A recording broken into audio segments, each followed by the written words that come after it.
After 7 exhausting years, Jihan, was kicked out of my own guild. Little do they know, they have no idea what my true powers are, and they're going to regret it very soon. 7 years, that's how much time I threw into the trash. Serving the Kiro's guild, I was their shield. The guy who stood between life and death, just so the geniuses of the team could shine. In the fight against the boss, I felt my shield crack and my bones scream for mercy, while I held that monster alone, screaming for support that never came. Instead of help, I got looks of boredom. As soon as the monster was defeated and hit the ground, the mass of my so-called friends fell right along with the guts. The leader discarded me right there in the middle of the rubble, and under a rain that seemed to mock my face. Treatment was cold-blooded. Kim Hyun-tae called me a failure and a deadweight. S.I. Yun mocked my weakness, and Mia Lee looked at me like I was a disgusting insect. I was expelled, with a pathetic severance of 10 million won, for 7 years of loyalty. You should know, that 10 million won is about $7,000. 7 years of my life, and I'm basically broke.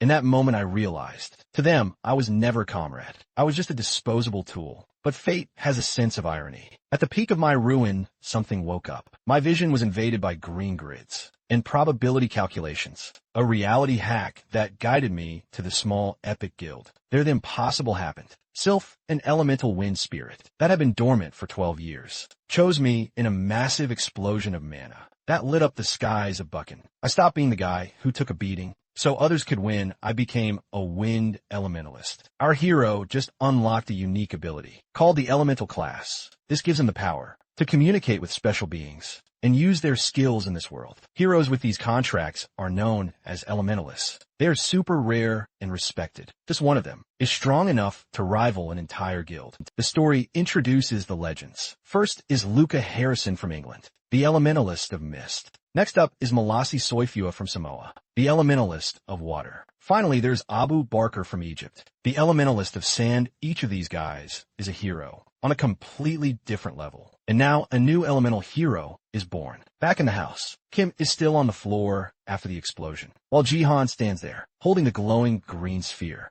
Behind him, you can see the silhouettes of the other elementalists, who will appear in his journey of vengeance. Johan's new power is revealed to be mastery of wind. The scene shifts to the guild building. Johan is totally confused and asks what just happened. Sitting on the sofa, Kim explains everything. Yuan asks if he really made a contract with an elemental. She nods and confirms that. Kim elaborates on CYLPH, saying the spirit controls the power of wind. She mentions that Swale FH actually had a contract with her late mother, so she wonders why it picked Jihan. He hesitates and says he cannot accept this. He asks if there's a way to break the deal. Kim drops the bad news. It is impossible. Once Sylph picks a master, the bond cannot be undone. She reveals that the only way to break the contract is if the master dies. Jihan is left standing there in total shock. Jihan is feeling totally overwhelmed and asks what he is supposed to do next. Kim crosses her legs, gives him a teasing smile, and stands up. She congratulates him on officially joining Epic and casually asks if he even looked at any other guilds. The protagonist tells her straight up that he never considered anyone else. He only wanted to join Epic. Hearing this, Kim turns bright red and says he has excellent judgment. The waifu with the notable asset smiles and promises to help him master Sylph's powers. Kim is surprised because the protagonist is super eager. He says he wants to test his new powers. Immediately excited, he channels a green orb in his hand and declares, "It is time to hit Ma." That term refers to specific zones filled with monsters. You can see a blue dome in the background. These zones are ranked from 5 to 1, with the monsters inside matching the rank level. Kim and the protagonist head out to train and explore his potential. Holding his sword and looking up, the protagonist announces they're going to the rank 5 area. In Buchan, Jihan is confident in his hacks and states that this location is perfect for testing his abilities. Kim looks pretty nervous as she looks around. He asks if something is bothering her. She sheepishly admits she has never actually trained in an MA before and is feeling scared. Jihan is shocked and asks why she kept that quiet. Kim confesses that as a guild leader,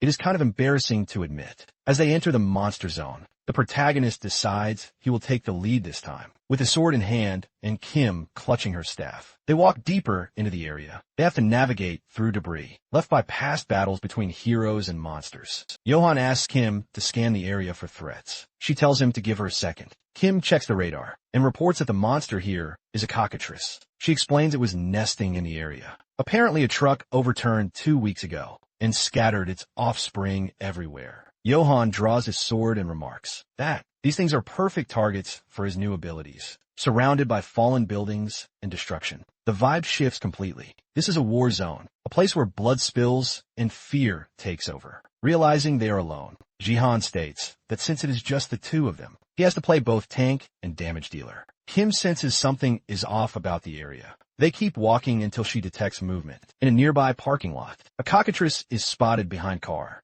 snacking on its afternoon meal. The monster sees them but does not drop its food. Instead, it spreads its wings wide. Both Kim and Jihan feel a huge pressure coming from the creature. They get ready for whatever comes next. Jihan quickly tells Kim to guard his back. While he fights the monster head-on, the creature takes a single step, and its sheer weight makes the ground tremble. It charges at them, raising a massive claw to strike, showing off its terrifying strength. Jihan raises his sword just in time to block the attack. He grins because he realizes he is no longer the same weak guy he was before, still holding off the attack. Jihan yells out to Kim, standing behind him. She starts casting a powerful spell.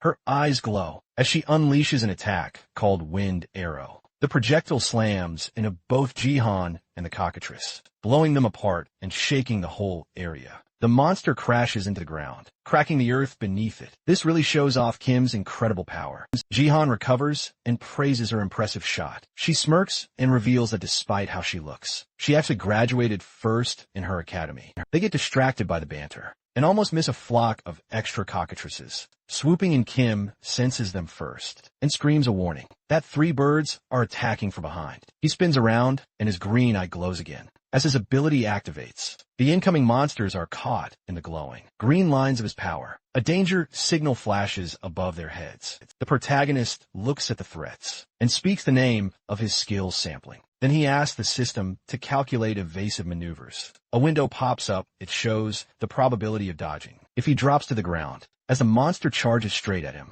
the only thing he does is crouch. The window confirms. The success rate was 82%.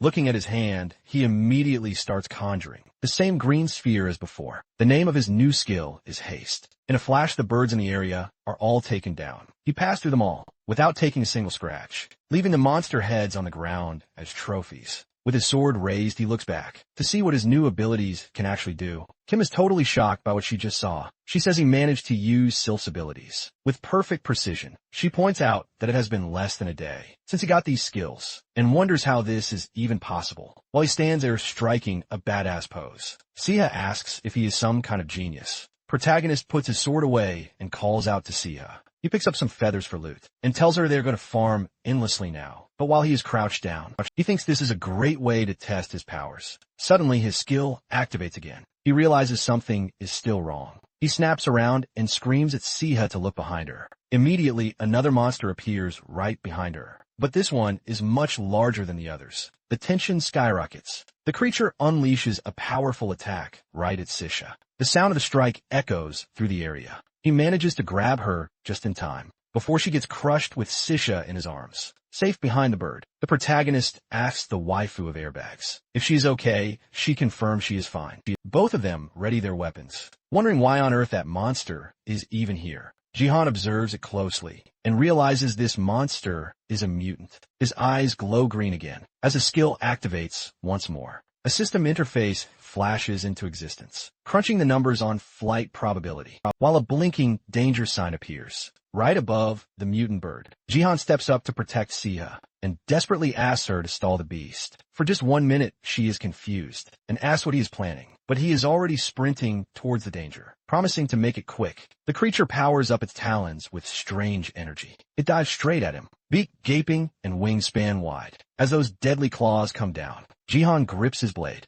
and screams the signal for Siha to fire. From the back line, Siha unleashes her magic. She hits it with slow wind. The spell works, binding the monster in place, just long enough for Jihan to close the distance. The bird snaps at him, trying to land a hit, but the magic makes it too sluggish to connect. Jihan comes crashing down from above, using his sword to drive the creature into the dirt. But the binding spell starts to fracture just as he goes for the kill. The magic shatters completely. The bird breaks free instantly, reacting fast enough to defend itself. It is a standoff. The bird opens its beak to bite, and Jihan swings his blade. In that split second, the insults from his old team echo in his head, especially the part about being dead weight. Snap, the monster's beak shuts tight on empty air. The visual interface shifts from green to an aggressive red. Jihan triggers Wind Cutter. In a blink, the bird is diced into several chunks of meat. Jihan floats gently back to the floor. As the scenery shifts, the camera angle moves to a pair of legs.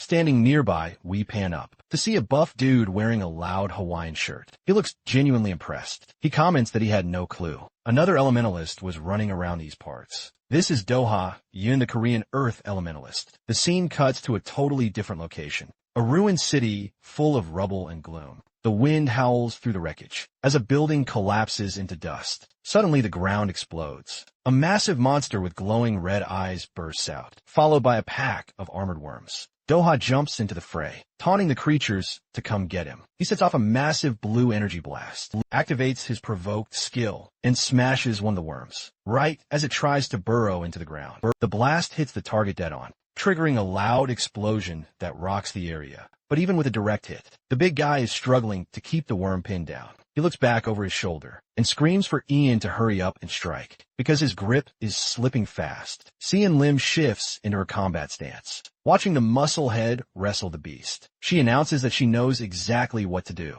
She locks onto the target and unleashes her spell. Chain of Thunder Massive. Electric current rips through the group of worms, making them all convulse in pain at the same time. Sian Lim watches with satisfaction as the creatures twitch and then suddenly burst into tiny pieces. When the dust settles, the air is still crackling with static electricity. She grabs her staff and starts bragging. She says she honestly cannot believe the team was terrified of such weak creatures. The muscular guy is not impressed. He warns her to watch her aim next time, because she almost fried him along with the monsters. She fires back, telling him to stop whining and maybe lose some weight. He rolls his eyes, says whatever, and tells her to get moving. But before they can leave, a surviving worm lunges out and captures her. She panics. She shouts for someone to cover her. Instinctively, she looks for Jihan to save her from the attack. Then the cold reality hits her. Jihan is not in the guild anymore. There is nobody there to watch her back. Just as the fear takes over, someone tears through the sky and slams into the remaining worm with a crushing blow. Sian Lim is shocked as the dust clears. We see it was Guts, the red-haired warrior, who delivered the save. He strikes a badass pose, leaning on his sword like it was nothing. Sian Lim calls out his name, sighing with relief that she is still alive. The camera pans over the battlefield, which is now littered with the corpses of worms killed by the Kiro's Guild. Sian Lim and the tank are leaning against a low wall, trying to catch their breath. She complains that she is totally drained. The big guy frowns and says, "These monsters felt different, almost like they were strong mutants." Sian Lim disagrees completely. She insists they were not mutants or anything special, just trash mobs suddenly. Gut steps in front of them and shuts down the excuse. He says there was nothing unusual about them. They were just giant worms. Nothing more, clenching his fists in pure rage. Guts demands an explanation. He punches the wall in frustration and asks the uncomfortable question, why do they struggle so hard to beat such basic enemies? The big guy and Sean Lim are stuttering, trying to come up with an excuse for their performance. Suddenly a shadow looms in the background. They turn around and look even more terrified. It is Mia Lai. She is covered head to toe in blood, looking like she just walked out of a horror movie, gripping her dagger and glaring at them. The murderous look. She coldly announces that District 2 has been cleared. Gut spins around and barks her name. He reminds her that he specifically told her not to overdo it. Veins are popping out on his forehead as he sternly warns her that there is nobody left to protect her if she gets into trouble now. He stares right back at him and snaps that she knows the situation and does not need a lecture. The tank mutters Jihan's name and wonders where the guy ended up, since nobody has seen him since he got kicked out, for some reason that triggers Guts. He throws his hands up in rage and tells them to stop being lazy. He storms off, shouting back that Jihan was nothing but dead weight, and they are better off without him in the squad. The scene shifts to the ruins. The protagonist is standing there, radiating insane energy while cultivating his power. In the background, S.I. Shay is literally trembling. She is watching the aura pouring off him in disbelief. In her head, she is freaking out because Jihan just soloed a mutant monster. He wonders what kind of monster he is. He looks super confident in his new abilities,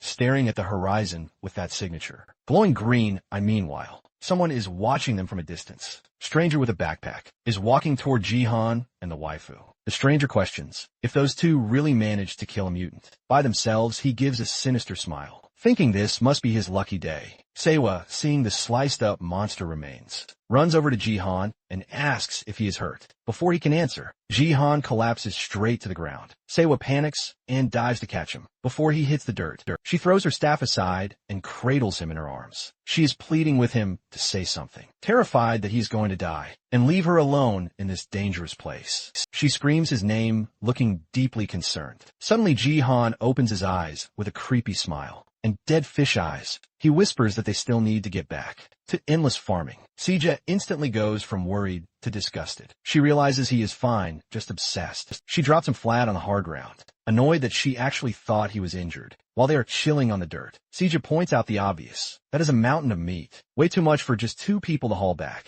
Jihan nods and admits she is right. Suddenly the guy we saw creeping earlier steps out from behind them. He chimes in saying he can handle that problem. He pulls off his ski goggles and gives a friendly greeting to the waifu and the protagonist, keeping his eyes closed like an anime character. He introduces himself. His name is Sim Jang, but he goes by Sashimi. He claims he runs a professional monster cleanup service. SIA looks confused. She had no idea that kind of job even existed. Jihan fills her and he explains that these guys are pros who specialize in butchering and transporting monster loot. But Jihan is not naive. He asks Sashimi straight up, what is a cleaner doing inside a dangerous zone? Sashimi has an answer ready. He says his company is a startup, so he has to hustle harder than the big guys to make a profit. He asks if he can take care of all the cockatrices, leftovers for them. SEH is relieved. She is just happy. Someone showed up at the perfect time to do the heavy lifting, but Jihan stays silent. He is suspicious. Something feels off about this guy.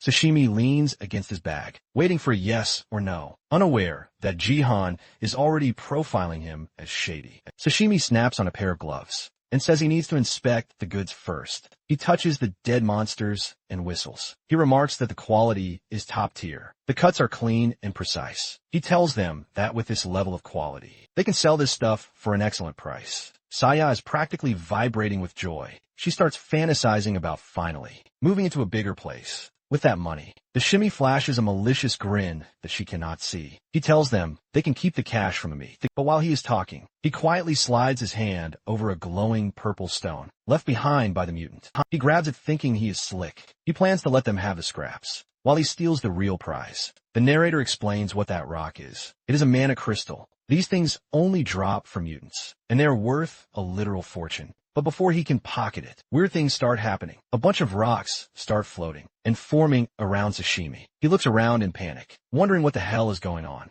Siha and the protagonist drop into combat stances, totally confused by what is happening. Meanwhile, Sashimi is completely restrained by the floating rocks. He starts screaming for help, offering to hand over the man a crystal right now, if they just let him go. Panic sets in as Sashimi hears a voice saying, this is exactly why he hates swindlers. The voice asks if he knows that stealing is wrong. Saha and Jihan watch in shock as the newcomer steps forward. It is the muscular guy in the Hawaiian shirt. He walks towards Sashimi, running a hand through his hair with veins bulging, and calmly states that the crystal belongs to him. SIA steps forward and asks if he is Doha. From the Dice Guild, the #1 hero in the world. She asks what someone like him is doing. In a place like this, Jihan is not impressed. He clutches the mana crystal tight and snaps that this item belongs to Epic, not Doha. He asks if the rank 1 hero is really planning to mug them. Doha replies that the association sent him here, specifically kill the mutant and retrieve the crystal. The two men glare at each other.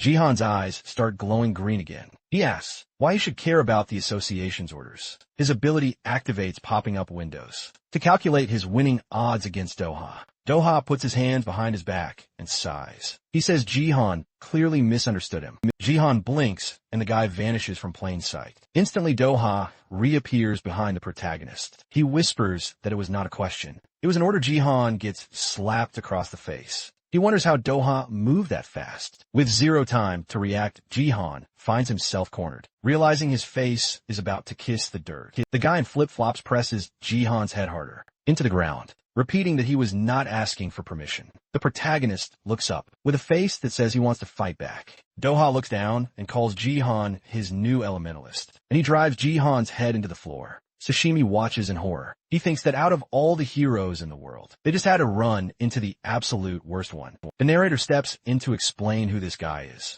This is Doha, owner of the Dice Guild, and one of the top 5 heroes in the country. He is an Earth Elementalist, the only one with that specific power. He is basically a hero with divine powers. Sihei raises her staff and yells at Jihan to move, but Doha warns her immediately. He tells her it would be much smarter to stay out of this fight. He adds that one wrong move, and Jihan goes from king of the hill to crush bug. Sihei realizes she is helpless here. She pouts knowing he is not bluffing. Jihan, absolutely enraged by the humiliation, slams his hands against the ground. Jihan glares at him and asks if he seriously thinks he can kill him. The protagonist is absolutely furious. He screams that Doha is the one who is going to die. Here Jihan triggers his wind bomb ability and blasts Doha backward. Doha manages to block the hit, but the force still sends him flying. As he is dragged across the ground, he wonders what the hell just happened. He was absolutely sure he had crushed the protagonist's skull into the dirt. A second ago, Doha realizes the kid always has a trick up his sleeve. Jihan starts to stand up looking rough. Doha figures out how he survived the impact. Jihan summoned his elemental at the last second to absorb the blow. Not only that, but he hid the spirit to prepare for a surprise counterattack.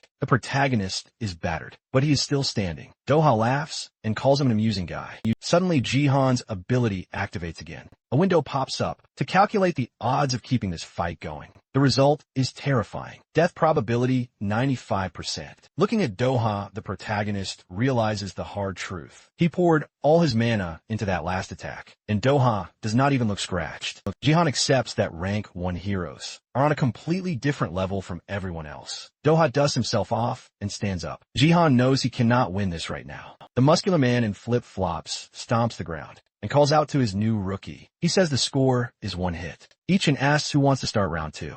Instead of attacking, Jihan tosses the mana crystal straight at Doha. He tells him he won the fight and can keep the prize. Doha catches it, but looks furious at the attitude. He asks if the kid really thinks he could just give up like that. The protagonist retorts that the crystal was what Doha wanted anyway. He says he has zero intention of fighting him. Then Jihan plays his trump card. He cites Article 38, Section 9 of the Hero Law. It states that Doha is legally obligated to accept his surrender. Doha gets annoyed and complains that things were just getting good. Suddenly, a loud noise interrupts the standoff. Doha looks back and remarks that someone arrived at the perfect time. 2 helicopters appear in the sky holding the crystal. Doha sighs and says, the extras from his guild have finally shown up. Siha, with her assets bouncing around, points out that those choppers belong to the hero association. A woman leans out of the helicopter and yells at Mr. Yin, scolding him for wandering off alone again. The guy in flip-flops flashes the mana crystal and tells her he just had some business to handle. He adds that she is already being annoying.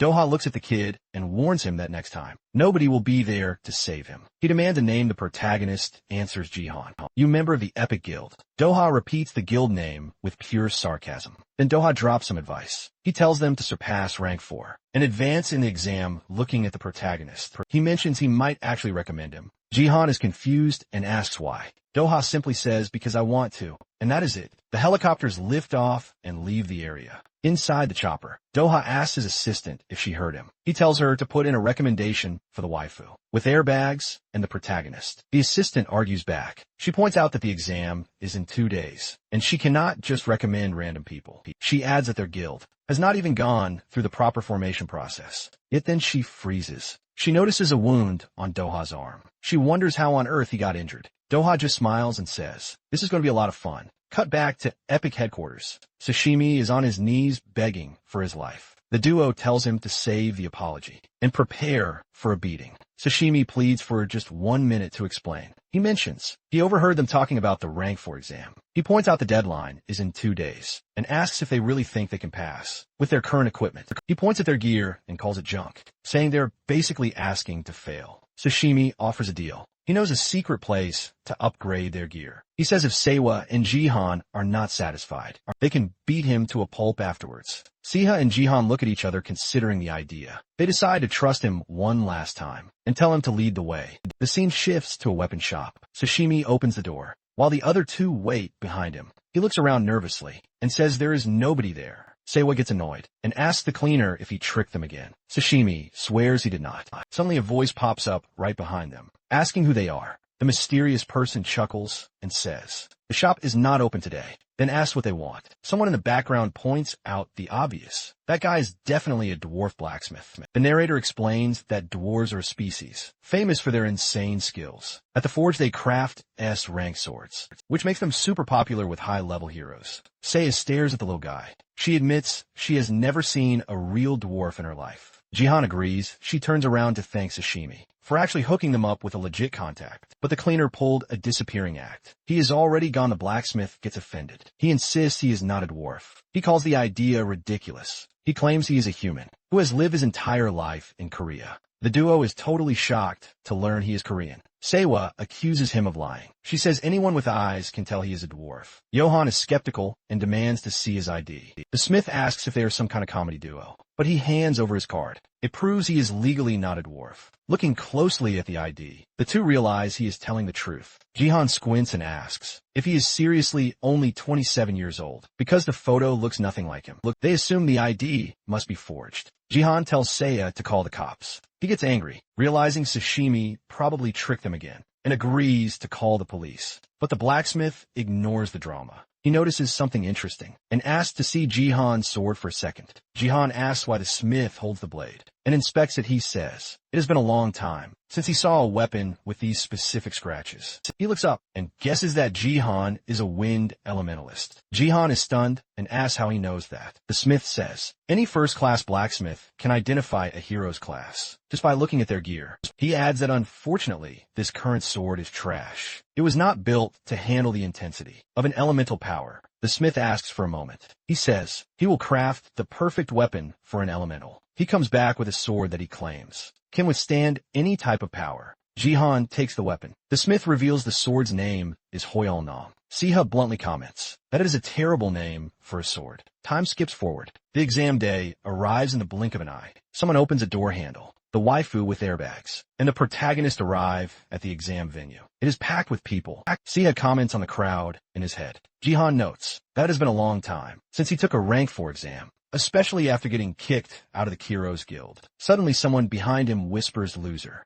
As Jihan walks by, the bystanders start gossiping. They talk about his expulsion from Kiro's and cannot believe he has the nerve to try again. One person says that if they were in his shoes, they would have quit being a hero out of shame by now. Siha leans in and whispers, asking if the crowd is trashing him. Jihan just tells her to tune it out. He thinks back to Doha and feels a wave of relief because nobody here seems to know about the crazy events in Busan. He decides to focus and do his best. Suddenly a voice booms out, commanding everyone to shut up. The guy yells that they are making way too much noise for a bunch of losers taking a pathetic rank 4 exam. He says it is time for a reality check, scans the room, and calls everyone mediocre. Nobody here is special. He walks right up to Jihan, gets in his face, and tells him he is not up to standard. This guy is Hyunsik Bang, also known as Seong Bang. Jihan's eyes start to glow inside his head. He is cursing Doha. Seong Bang demands to know if Jihan agrees with him. A system window pops up to calculate the pass rate. Jihan realizes Doha set him up. He only recommended him to make sure he would fail. Cut to Doha. He is chilling opening a cookie. His assistant walks in.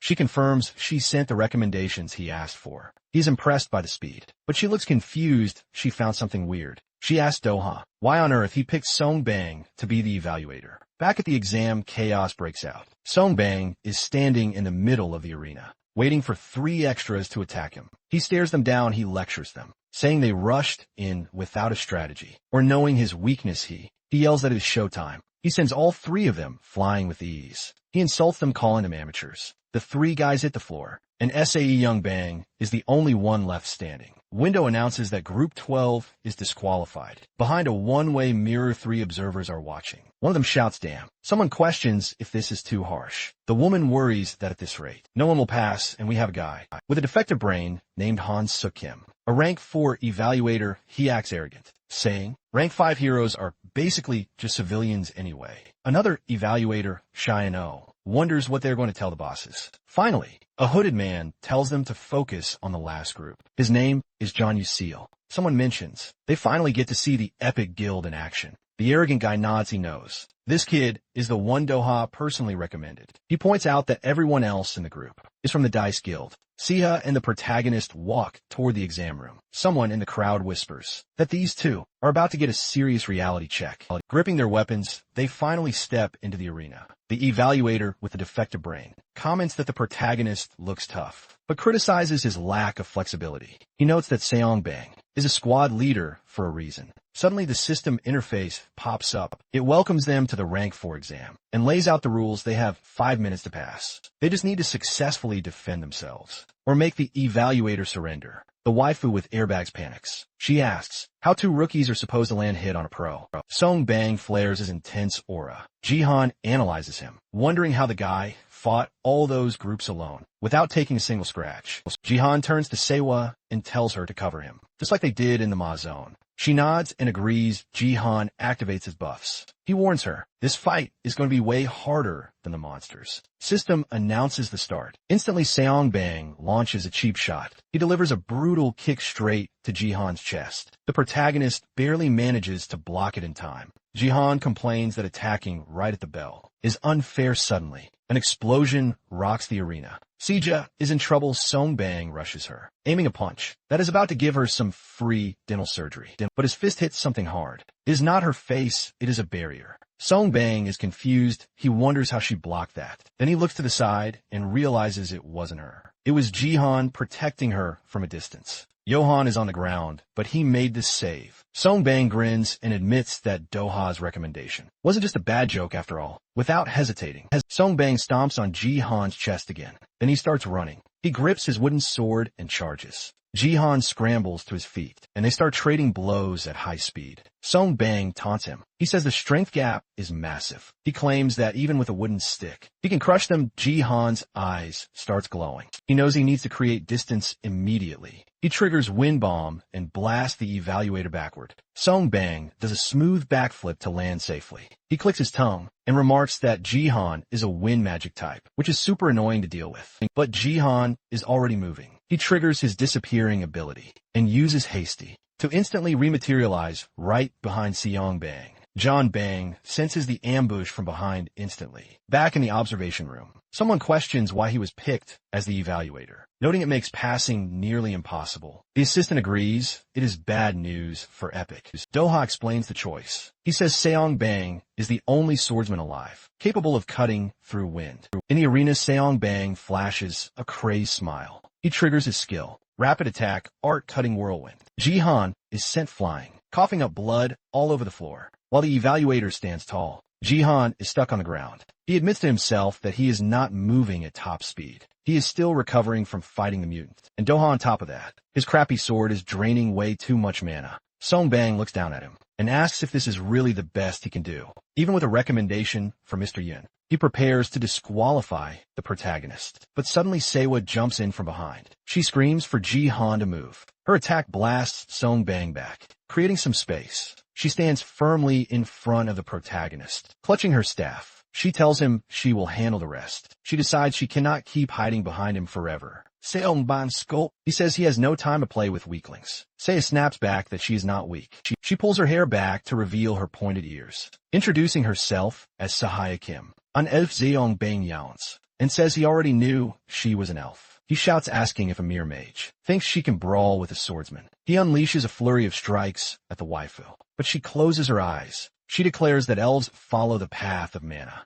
Incredibly, she dodges every single attack. Now is her turn. She casts Cutting Wind. Young Bang calls her a fool and asks if she thinks a basic spell will work. Then he notices a magic circle forming behind him. He mocks her for trying a sneak attack, but then 2 more appear. He is confused. How can a rank 5 launch multiple attacks? He counts again. There are not just 3. She is casting 7 spells at once. Her ability locks him in place. He admits she actually managed to trap him. A massive explosion engulfs the area. CH shields her face from the shockwave. She is confident there is no way he could dodge that. But as the smoke clears, Seongbang is still standing there. He dusts himself off and says it wasn't bad. He admits her plan to corner him in a confined space was actually pretty smart. But suddenly, Seongbang teleports right behind her. He whispers that she is too slow. Zia is shocked that he managed to tank all 7 spells. Without going down, Shangbong ignores her, saying he was just waiting for the protagonist to make a move. He grips his sword and mocks Jihan,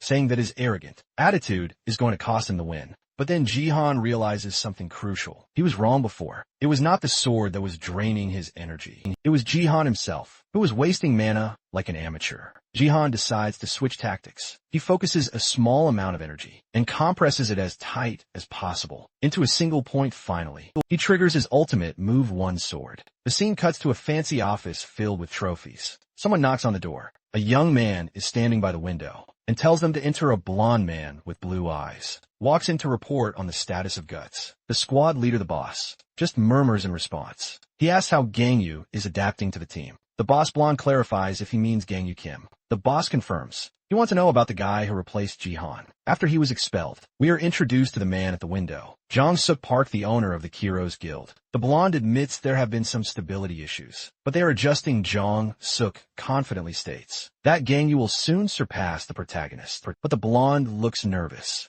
He says he has something else to report. He drops the bomb. Jihan has advanced in the rank 4 exam. The boss is confused. He asks what that trash protagonist did to manage that, remembering he barely scraped by before. The blonde explains that apparently Doha personally recommended him. Janzi asks him to repeat that, completely in disbelief. The scene shifts back to the arena. Jihan is standing tall, looking down at Songbang. Meanwhile, the evaluator is beaten and battered on the floor. Songbang asks how a rookie like him caught Mr. Yun's attention, then he sighs and concedes. He admits that Jihan won. He mutters that Doha conveniently forgot to mention the kid was an elementalist. Later the duo is taking a breather. The waifu smiles and asks how he mastered the elemental power so quickly. Jihan shrugs and says he has no idea. But inside he realizes that the intense battle actually forced him to improve his control. He wonders if this was Doha's plan all along. He turns to Seiwa and praises her, saying she did a great job distracting the evaluator.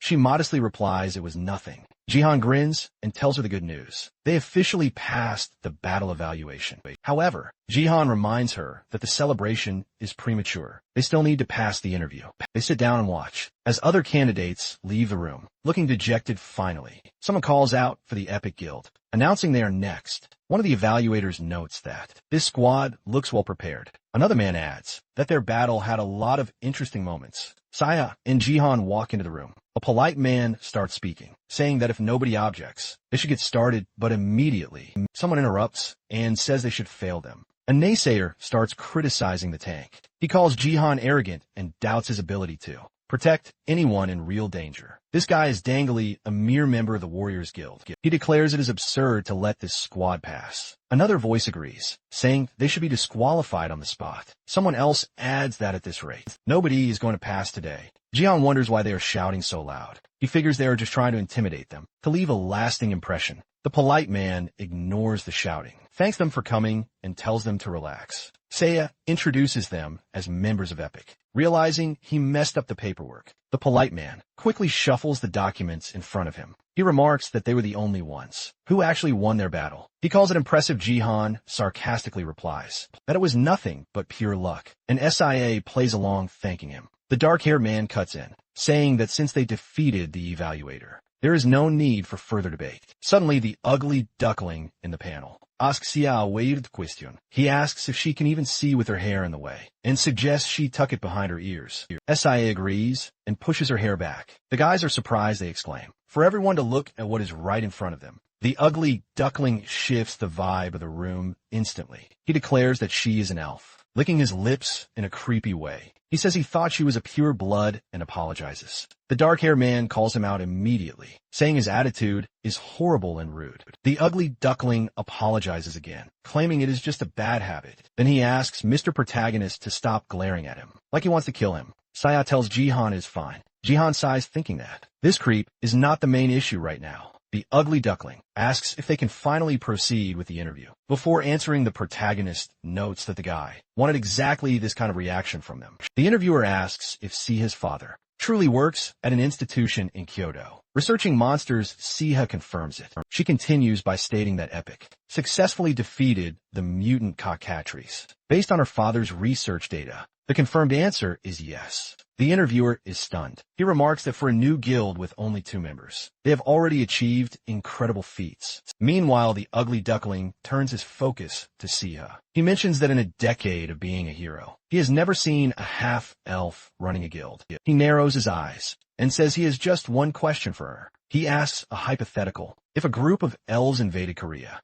whose side would she be on? Sia freezes, totally startled by the hostility. She is in shock. She asks if he could just stop dragging this out. The interviewer is confused and asks. Finally, Jihan snaps. He stands up and asks if mocking people is standard procedure. For the Warriors Guild, Jihan calls him out. He says the goal here wasn't to check their skills, but just to insult his guild leader. The other 2 interviewers are watching this train wreck. In shock, the ugly duckling fires back, claiming that, as the interviewer, he can ask whatever questions he wants. The dark-haired man tries to intervene and stop the arguing, but Jihan declares that if this guy keeps insulting his guild, they don't even care about passing anymore. They are ready to walk. The panel begs them to calm down, insisting this is not the place for a brawl. Sia leaves the room feeling totally disheartened. She is convinced they are doomed. The scene cuts to outside Epic headquarters. The waifu with the big airbags is sipping on some juice. Looking sad, Jihan walks over and apologizes. He feels guilty for causing a scene and probably failing the exam. Tia tells him it's fine. She actually thanks him for standing up for her back. There she admits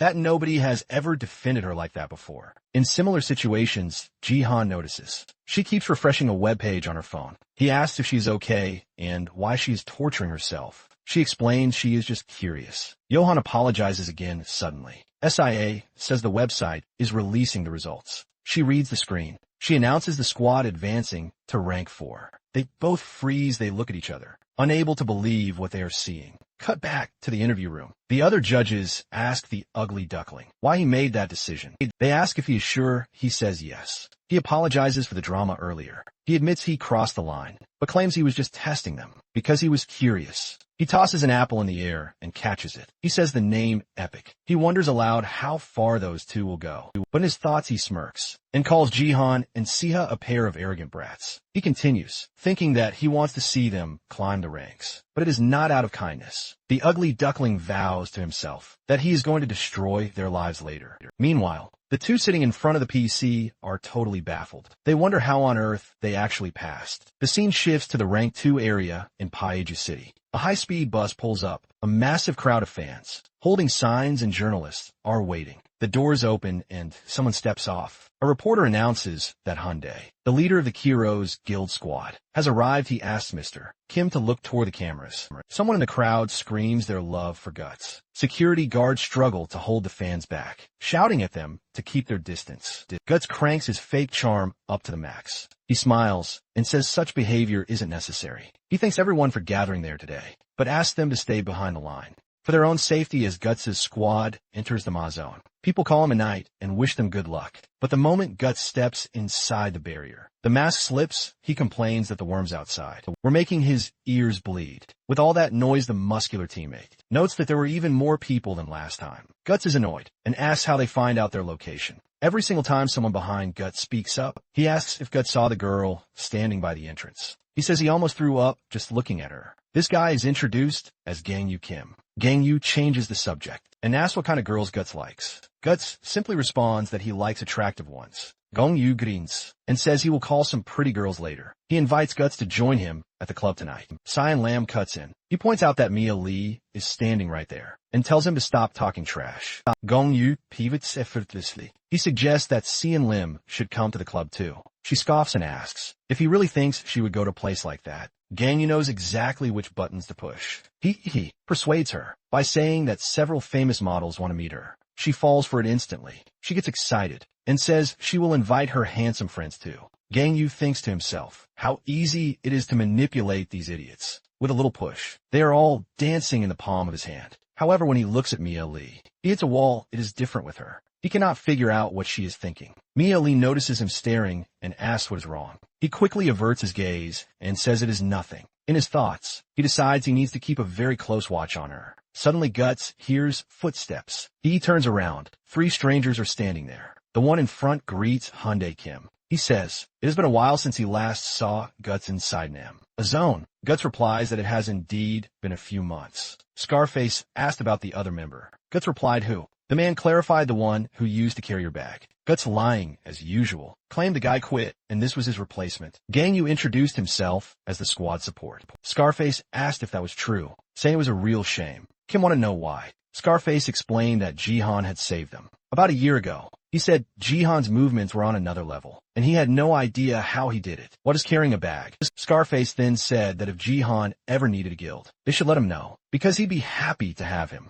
The two groups said goodbye and parted ways. Guts was furious. Someone asked if Jihan was really that good. Ganyu replied that he only ever heard that Jihan was dead weight. Who just got in the way, Ganyu added. That Scarface was giving Jihan way too much credit. As Ganyu kept talking, Guts demanded his sword. A dinosaur-like monster was attacking everyone, and Guts quickly asked for his sword again. Guts set his blade on fire. He leaped toward the monster. His mind on Jihan, the scene changed. A woman said she couldn't believe it, while others realized they'd forgotten their belongings. A traffic guard declared the area was now a rank 4 zone and told everyone to evacuate immediately. One person worried about property values dropping, while another wondered if they would even have a home to return to. Jihan and Kim appeared, asking if this was the right place. Kim said it might be. Jihan confirmed this was the rank 4 area, with the saber-toothed tigers. One of them, a kitty, leaped toward the two of them. Running toward the tiger, Jihan shouted for Sihu. Sihu began casting some abilities. Jihan drew his sword and kept running. The tiger was struck directly by his attack. The poor creature was split in two. Kim said she wasn't sure they were ready for a rank 4 area and thought the monsters would be stronger. Jihan replied that the mutant they fought earlier was a rare case. Kim asked how they would get the tiger's body down to the first floor, and Jihan suggested calling a cleaning service. Suddenly, someone screamed for help. Siu said it was a civilian who hadn't evacuated and told them to hurry. But that voice sounded familiar to Jihan, like he knew the person. He appeared beside them, announcing they were heroes from the Epic Guild and asking if everything was all right. It was Sashimi, pleading for them to save him from Kitten. Kim recognized him instantly. It's a cleanup guy, she said. The kittens were quickly dealt with. Siu remarked how lucky it was to find him there, calling it destiny when she asked if he agreed. Sashimi explained he just needed to use the bathroom and didn't realize they were closing the area. Jihan said he'd let it slide this time, since Sashimi had gotten him good equipment. Siu commented that Jihan was so kind-hearted. With that settled, Jihan asked why Sashimi didn't officially join their guild. As the cleanup guy, Sashimi asked why it had to be him. Sahan explained that despite the past incident, he still trusted him. Sashimi assured them they could leave all the bodies to him. Sashimi then ran toward the building, repeating that they could count on him for the bodies. Saishu asked if he was going to trick them again. Jihan reassured her that he wouldn't, adding that they needed his work regardless. He then suggested they leave, since everything was settled. Suddenly, someone appeared, yelling for the heroes to stop killing innocent creatures, stop the cruelty against creatures. The person shouted. They went on, saying that creatures deserve respect and are living beings just like everyone else. They yelled even louder for everyone to respect all life. Yu asked if these people were part of an activist group. Jahan answered that they belonged to the Yuck, an organization that advocated for the coexistence of monsters and humans. As they talked, they noted how protests around the Ma areas have been increasing lately. As Yu asked if Jihan agreed with this ideology, he firmly responded no way. Calling it ridiculous, he questioned if they would still stand by their argument, even after seeing heroes get killed by the monsters. They defend. A security guard told the group they couldn't enter this area, while a bystander told the heroes to hurry up and save their friends, the creatures. The guard yelled that they had managed to break through the barrier. The bystanders exclaimed, "Here come the heroes, don't let them escape." Sihu and Jihan found themselves surrounded by activists. Jihan wondered what on earth these people were doing. A frantic protester screamed for everyone to look at the creatures. She demanded to know how heroes could be so heartless. Another activist apologized to the monster, saying that heroes who act like murderers have no right to call themselves saviors. Jihan couldn't grasp why the civilians were so angry and hoped the association would handle the situation. Just then Doha showed up, telling them all to get out of his way. He asked if they were finished with their business. With the kid, Jihan spun around and asked, "Who the hell are you?" Doha replied with a smirk. "Me. I'm the guy you despise the most." With a flick of his wrist, Doha summoned a massive wall of earth. He grinned at Jihan and asked, "So what are you going to do now?" After raising the wall, Doha stood there silently watching everyone. Some people called him the Earth Dragon, To others, he was just a clown. Over in the West, they knew him as the Earthquake Man. Duha let out a fraction of his power, declaring that he liked to be called Bad Boy. A terrified bystander gasped. It's the Bad Boy Duha Yun. Another person wondered what the number one ranked hero was doing here. Jihan muttered to himself, why is it always this guy? He just loves appearing out of thin air. Jihan wondered if Doha had anything better to do with his time. Doha then shouted for everyone to leave immediately, or else go to hell. He called out a name, and a sudden explosion rocked the area. A dragon materialized right next to Doha. Jihan was stunned. What is that? He thought, is that actually an elemental? The creature was Mumu, a Terra elemental. Doha ordered his dragon to restrain everyone. Whips made of earth shot out towards the crowd. Every single protester was caught in their grasp. They were lifted off the ground one after another. Jihan told Siho they needed to get out of there, but someone pointed out that a certified hero can't just flee.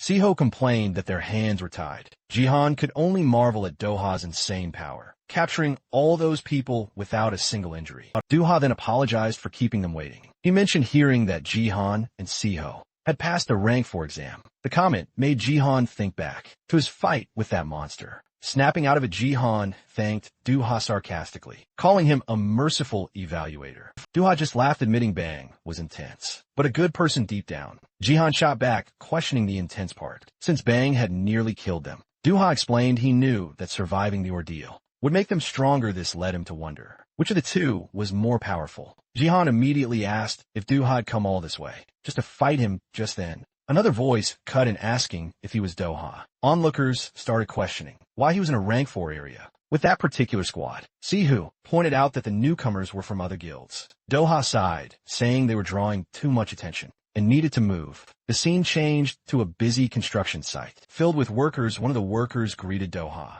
and asked why he wasn't working. Doha just said he was handling something. Jihan realized this must be the Dice Guild's base of operations, and it was bustling with people. Doha explained they were expanding the training grounds and apologized for the noise. Jihan told him it was fine. Soon, they were at the guild building itself. The three of them stepped inside. Jihan commented on how quiet it was, feeling more like a coffee shop than a guild headquarters. He noted that all the noise from the construction outside had vanished. Suhu, however, was amazed. She said it took an incredible amount of mana to shield a building so completely, but that was expected from a major guild. When Jihan asked if it was really that powerful, she confirmed it, estimating the barrier's maintenance cost at around 20 billion won. If a guild could even make that much money. A woman suddenly appeared, thanking them for noticing her work. She asked Siho if she was interested in mana barriers, complimenting her on such an accurate cost estimate. The woman introduced herself as Jong Park, the vice leader of the Dice Guild.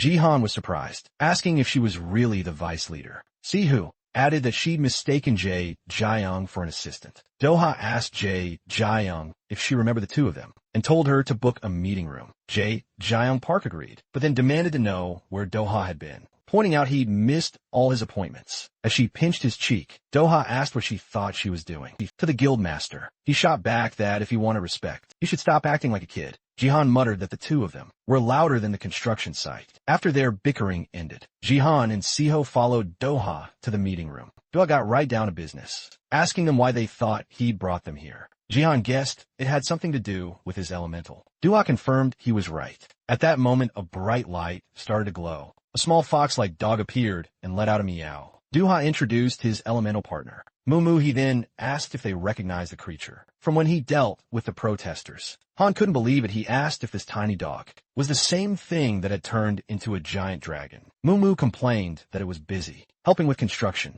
but Doha promised the meeting would be quick. Mumu then turned and asked why there were guests. Jihan offered a greeting. Siho, however, was completely charmed by the little dog, while Jihan just wondered what it was even doing. Doha then asked Jihan to summon his own elemental, and Jihan agreed. A glowing green sphere appeared at Jihan's call. As soon as it materialized, drifted over to the small dog. Doha remarked that he knew Jihan's elemental was wind-based and asked what it was called. Jihan introduced the elemental as Sylph. Doha then explained that Sylph was the reason for this meeting. He pointed out that, for his entire 17 years as an elementalist, Mumu was the only one ever discovered in Korea. Doha added that he'd looked over Jihan's records and saw no mention of him being an elementalist. Because of this, Doha figured the moment Jihan became an elementalist must have been when he joined Epic. But Doha said that timeline made no sense, and he demanded Jihan explain how he managed to get a contract with the wind elemental. Just as Jihan was about to speak,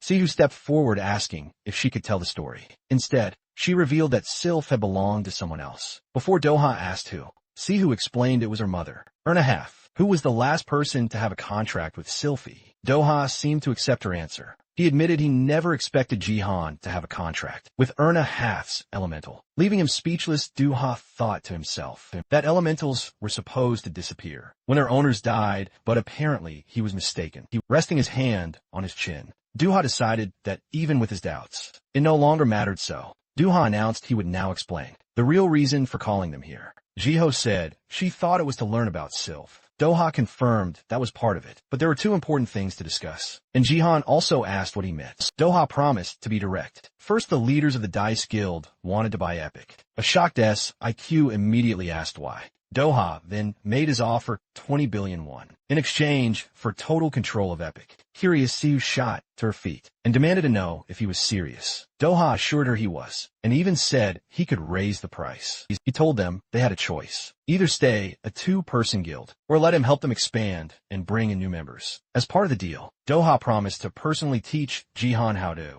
control the elemental. He also guaranteed he wouldn't interfere with their squad's activities. Doha then asked Jihan for his thoughts, pointing out how ideal this would be for him. Overwhelmed, Shu admitted the offer was generous, but she was completely caught off guard. Doha suggests they take their time to consider it, but before he can ask for a quick answer, Jae-hun cuts him off, saying he won't accept. Doha is stunned by the response. Daeun states firmly that Epic is not for sale. Not now and not ever, leaving Seho completely speechless. Suddenly a bag is thrown to the ground. Sashimi appears where the activists are being held, asking what on earth happened. He announces that he finished his part of the job, but can't seem to find Jae-hyun. Sashimi says excitedly that he was eager to share what he'd accomplished with Jae-hyun. The scene then shifts back to the negotiation. Jae-hyun tells Doha he can double the offer as much as he wants, but still wouldn't be enough. He declares that just like Dice, Epic will become a huge guild in the future. Hearing this, Doha's expression immediately sours. Then Saihu, who had been silent, finally speaks, asking Jaehyun, who gave him the right to make that decision.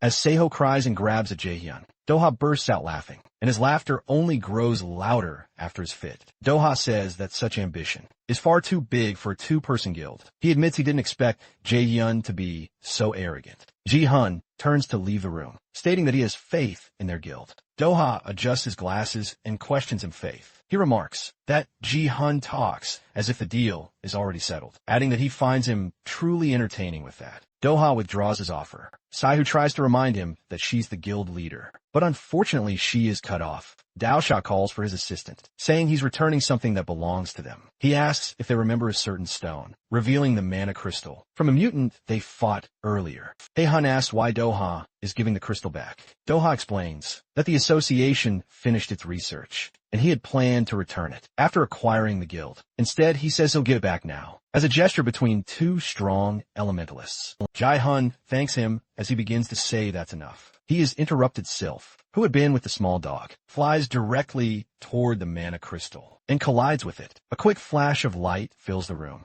Standing behind, Jae-hun, Doha explains that mana crystals are used to evolve elementals. He advises Jae-hun to collect more if he wants to become stronger. Doha adds that the more crystals he gathers, the closer Sea Elf will get to being able to materialize. Jae-hun asked if it was true if Sea Elf could actually get a physical body. The scene then cuts to the Korean branch of the Yup. A telemarketing operator thanks a customer for calling and asks how she can be of service. Her tone quickly changes to shock. She asks the caller to repeat if their pet cat really turned into a creature. She tells them not to worry, promising to send a team to capture the transformed animal. In the background, a man asks how long a promotional poster will take, and another voice replies, it should be about 3 hours. Two women are talking nearby, one asking about the next volunteer event. Her friend replies that it's probably on the 20th. First, a woman in blue complains that an old lady hugged her last time. and it made her uncomfortable. The woman in gray says it can be nice sometimes. As they chat in front of news broadcast, the woman in blue wishes more people would see the good things they do. She feels certain that, given enough time, things will change in a big way. She finishes by saying that every person who acknowledges their efforts gives her life new meaning. Suddenly a roar startles both of them.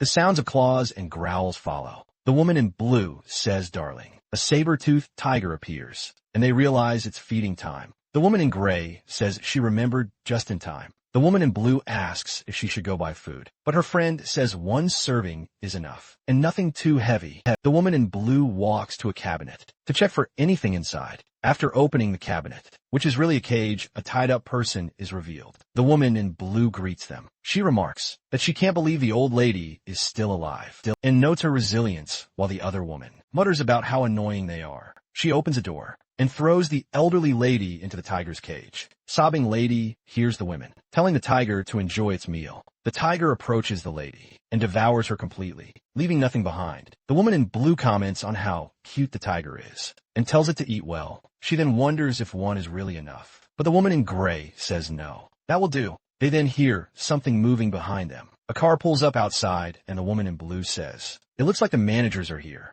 A stylish man steps out of the car, sets the alarm, and greets everyone. His name is My Sewing Limb, and he's the manager of this Yup branch. The others greet him, and someone asks how his trip went. He replies that no one would believe the beautiful creatures he managed to capture. One of them calls him the best. My Sewing Limb then asks for their attention. Saying he has good news, he opens a briefcase and announces that they have finally completed the project. My Sewing Limb pulls out a pistol filled with a suspicious liquid, declaring the prototype a success. Someone asks if it's what they're all thinking. My Sewing Limb then brings up the cockatrice that escaped, and Buchan explains their first attempt to create a mutant with a mana crystal failed because the creature's body just wasn't strong enough. On top of that, the mutant was nearly impossible to control. My Sewing Limb continues, saying this time will be different. As he turns his gaze to the tiger, he shoots the animal and declares he will make it into something precious. An explosion of energy erupts from the tiger's cage. The creature he just shot now radiates an intense power.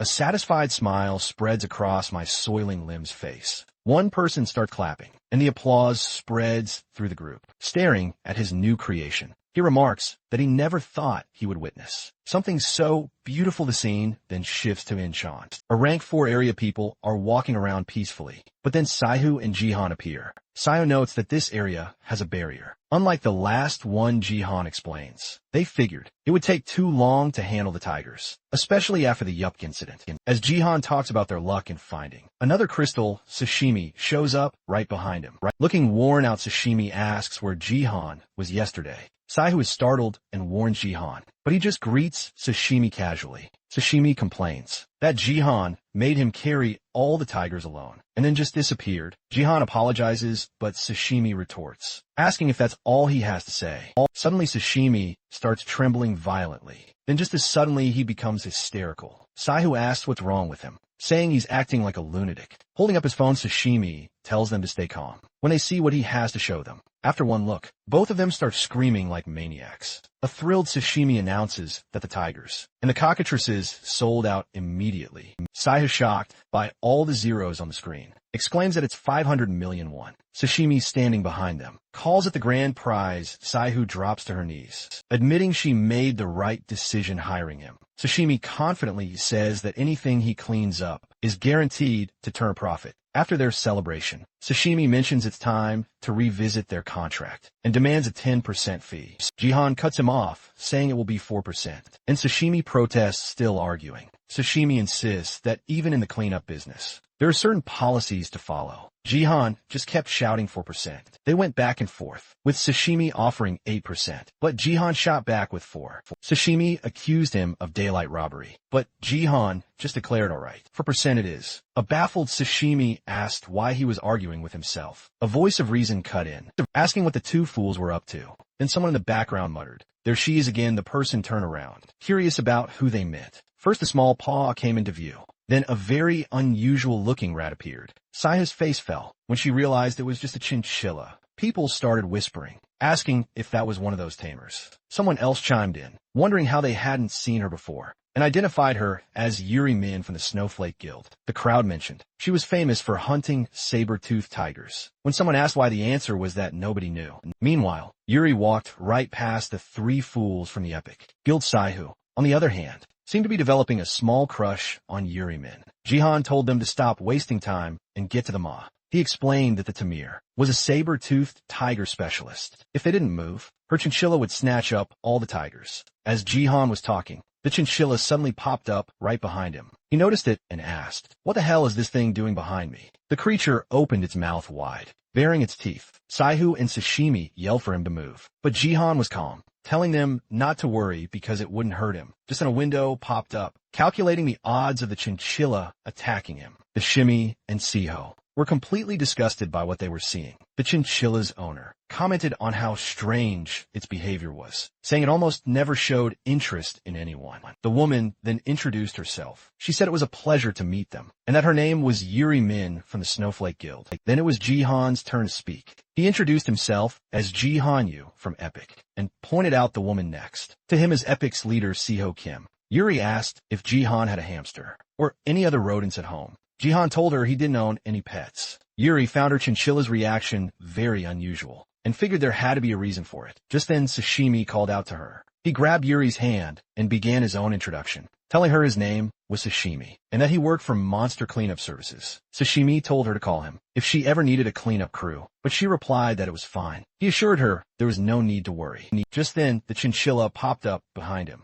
looking angry. A few bystanders had gathered in the background. To watch the scene, poor Sashimi was being ignored. The onlookers commented that they had never seen Yuri talking to people from another guild, and that she was usually unfriendly. The conversation then shifted, as they asked if those two weren't the ones who were with Doha earlier. Jihan turned his back, noting that people were starting to notice them. Yuri realized she had drawn a lot of attention, and apologized as she walked away. She wished the three of them good luck, and Jihan did the same in his thoughts. However, Jihan considered Yuri and her guild. He knew it had been almost 3 years since there was any news about Snowflake. With their reputation, they should have been rank 3. He wondered why she was still stuck in rank 4, but admitted that guessing wasn't his job. Jihan then called to Sishi that they should go inside, and she agreed. He told the cleanup guy not to disappear, and Sashimi said okay. The scene then shifted to a building named Greenscape. Two of them entered Sai. He mentioned that something fell off. They had already reached the 5th floor without encountering a single monster.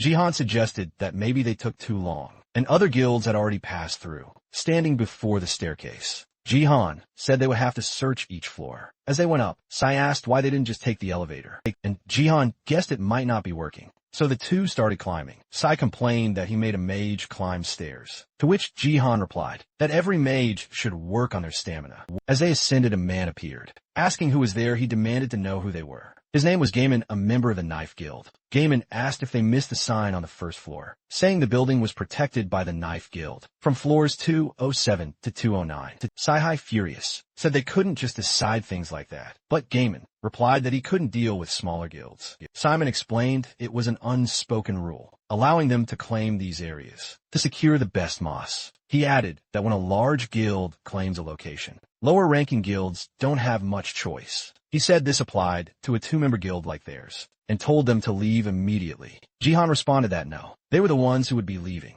Jihan declared he would report them, because everyone knows it's illegal to claim areas. Simon told him to shut the hell up, asking if Jihan really thought the association would do anything. Jihan asked if that was a threat. As he sized up the group around him, he counted a tank, 2 warriors, and a mage. The staircase was narrow, he thought, which would make it difficult for all 4 of them to attack him at once. He triggered his ability, weighing his chances of winning. Another man scoffed, asking what Jihan would do about it. As they faced off, a window appeared, showing an 80% success rate. Gaiman grew confused, wondering why Jihan wasn't making a move. Gaiman turned to his mage and demanded to know why he was just standing there, ordering him to help. The mage replied that he knew and was about to attack. At that moment, Jihan shouted for Sihu. She called back that she was ready, already casting a spell together. They launched their attacks, one of water and one of fire. The spells collided, creating a massive explosion of energy. The blast tore through the building, blowing a hole right through the wall. Jihan and Siho immediately began sprinting up the stairs as fast as they could. The other men yelled that they were running away. He who cast another spell at them. A ring of fire erupted around the men, leaving them trapped and confused. Meanwhile, Jihan leaped toward Guy, ready to land a blow. Guy blocked Jihan's attack. He questioned what someone so weak was doing. In a rank 4 area, Jihan replied that Guy talked too much and pointed out that his entire body was exposed. Guy was struck hard and fell to the ground. He ended up right back where he started from the floor. He asked if the two of them really thought they could get away with this, threatening them with his guild's retaliation. Jihan cut him off, slamming his sword into the ground. Right next to Guy's head, he then asked what his guild could possibly do for a dead man. A new figure appeared between them, telling Guy that his group wasn't strong enough to fight them. Sihu asked if she should finish it right there. One of the trapped men wondered how she could cast so many spells, and who these two even were. Two more men appeared, one yelling at the other to hurry and put out the fire. But his partner said he wasn't good with water magic. A Baikman complained that they hadn't even seen a tiger yet, and were already wasting energy on this nonsense. As he said this, he turned to look behind him. A woman then used a water spell to extinguish the flames. The woman announced the fire was finally out, but when she turned, a mutant tiger was devouring the bald bystander. He screamed for help from inside the beast's jaws. After seeing the gruesome sight, the woman fled in terror. Siho and Jihan heard the screams, which seemed to come from the emergency stairs. She asked if it could be a saber-toothed tiger, but Jihan said the screams were too loud for that. It had to be something else. He then activated his abilities. System window appeared, calculating his chances of survival. At that exact moment, the tiger emerged right in front of them, covered in the blood of its victim. The creature roared. The horrifying saber-toothed tiger roared again, aiming it directly at Jihan and Siho. The window updated, showing a survival chance of only 0.5%. The mutant then charged straight for them. Saishu asked if that was a tiger, and Jihan confirmed it was an extremely powerful mutant. Jihan noted that he had never seen a mutant like this one. It was different from all the others. Meanwhile, Guy and the other bystander were frozen in shock, wondering what that thing was. Then Jihan quickly turned to them, saying he needed their help to fight it. But Guy was already running away, yelling that it was useless, and that even 4 of them couldn't take it down. Jihan called them cowards. He had to admit to himself that he and Siho alone were not enough to defeat this mutant. The monster stomped on the ground, shattering it as it rushed toward them. Jihan warned Siho that it was coming. He quickly drew his sword. At the very last moment, he barely blocked the mutant's attack. Jihan realized how strong it was. His sword would have broken, if not for the elemental power within it. He decided he had to end this quickly, with a single powerful strike. While he was lost in thought, the mutant swung its razor-sharp claws at him. But Sihu cast her spell just in time to save Jihan. She told him this was his chance, and to attack with all his strength. He struck using his skill to channel his elemental's power into his sword. The attack had no effect on the mutant. The creature retaliated, slamming Jihan in the head and sending him flying. While he coughed up blood, Jihan groaned, saying he didn't even see the hit coming. Sae, who tried to attack the monster with her wind arrow ability. The mutant noticed the arrows heading its way and effortlessly dodged every single one she created. Sae, who was out of options, with no way to block the incoming attack. At that exact moment, Yuri Min and her chinchilla showed up to save them. The chinchilla immediately charged the mutant. It rescued Sihu just in time, and the two creatures began to clash. The chinchilla actually managed to throw the massive tiger aside. Looking at the crater it left, Sihu said the little guy had saved her. At the last second, Yuri Min explained that she heard an explosion nearby, but never expected to find them. After greeting them again, Siyu simply noted that it was Yuri Min from Snowflake. Yuri then looked over at Jihan and said he was in terrible shape. She told Siyu to grab Jihan and get out of there, promising to handle the mutant herself. Sihu suggested they should call for other heroes instead, but Yuri Min reassured her it was fine, claiming no saber-toothed tiger was a match for her. Siyu noticed a distinct change in Yuri's eyes, and her tone of voice with that. Yuri leaped off the building, heading straight for the mutant. Meanwhile, the chinchilla was already putting immense pressure on the tiger. The tiger took a punch so powerful it spat blood. Another flurry of blows landed, and more blood flew. Yuri, still falling through the air, called out to Chilla, who instantly looked up at her, pointing at the mutant. Yuri cast a spell that shot directly at the tiger. Chilla, who had been pummeling the beast, quickly stepped aside, letting Yuri's attack hit its target. The tiger was encased in ice for a few moments, but it eventually shattered the prison and broke free. Yuri landed near Chilla and remarked that the mutant could still move, even after her attack. This one was on a whole other level. The mutant then charged straight toward them. Once again, Yuri fired another ice attack. This time the spell was faster, but it still wasn't enough to hit the mutant, which dodged everything even as the tiger advanced. Yuri knew it had to have a weakness somewhere. The mutant tiger suddenly collapsed after being struck in the knee joint. Yuri stated that it wouldn't be able to move for quite some time. She explained that saber-toothed tigers possess extraordinary physical strength. She added that their flexibility is a natural trait, but when their muscles contract from the cold, their joints can't support their own weight. Yuri then declared to the tiger that the fight was over, and its mistake was letting the ice arrows hit it. Watching from above, Sihu commented on how amazing Yuri was,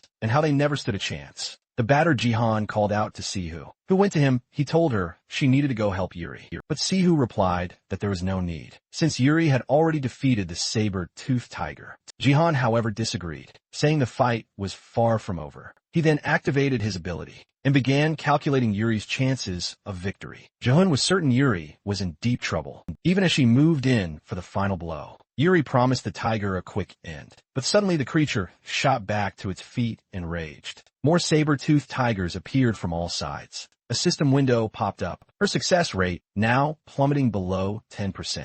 The entire pack charged straight for Yuri, intent on tearing her apart. From his vantage point, Jihan saw that every single tiger was now in one place. He knew it was now or never. They were out of options. Ji Hyun turned to Sihu and asked if she could use levitation to get them to the ground. She said yes, but admitted she wasn't very good at it. Ji Hyun pulled her into an embrace, telling her to use the skill when he gave the word. A blush crept on her face as she said his name, holding a glowing green sphere. Jihan stated that this was the only way, and with that, he leaped from the roof with Sihu in his arms. Jihun activated his haste ability while they plummeted. Sihu begged him to wait, asking him to at least tell her the plan. The saber-toothed tigers below looked up, ready to pounce on the midair, but then a barrage of spells rained down on the pack. One casting them was Yuri Min. Her attention was diverted, allowing a tiger to sneak up from behind. Just in the nick of time, Chilla jumped in and saved her. Now both Chilla and Yuri Min were completely encircled by the beasts. Yuri was drained from the fight, complaining that the tigers were endless,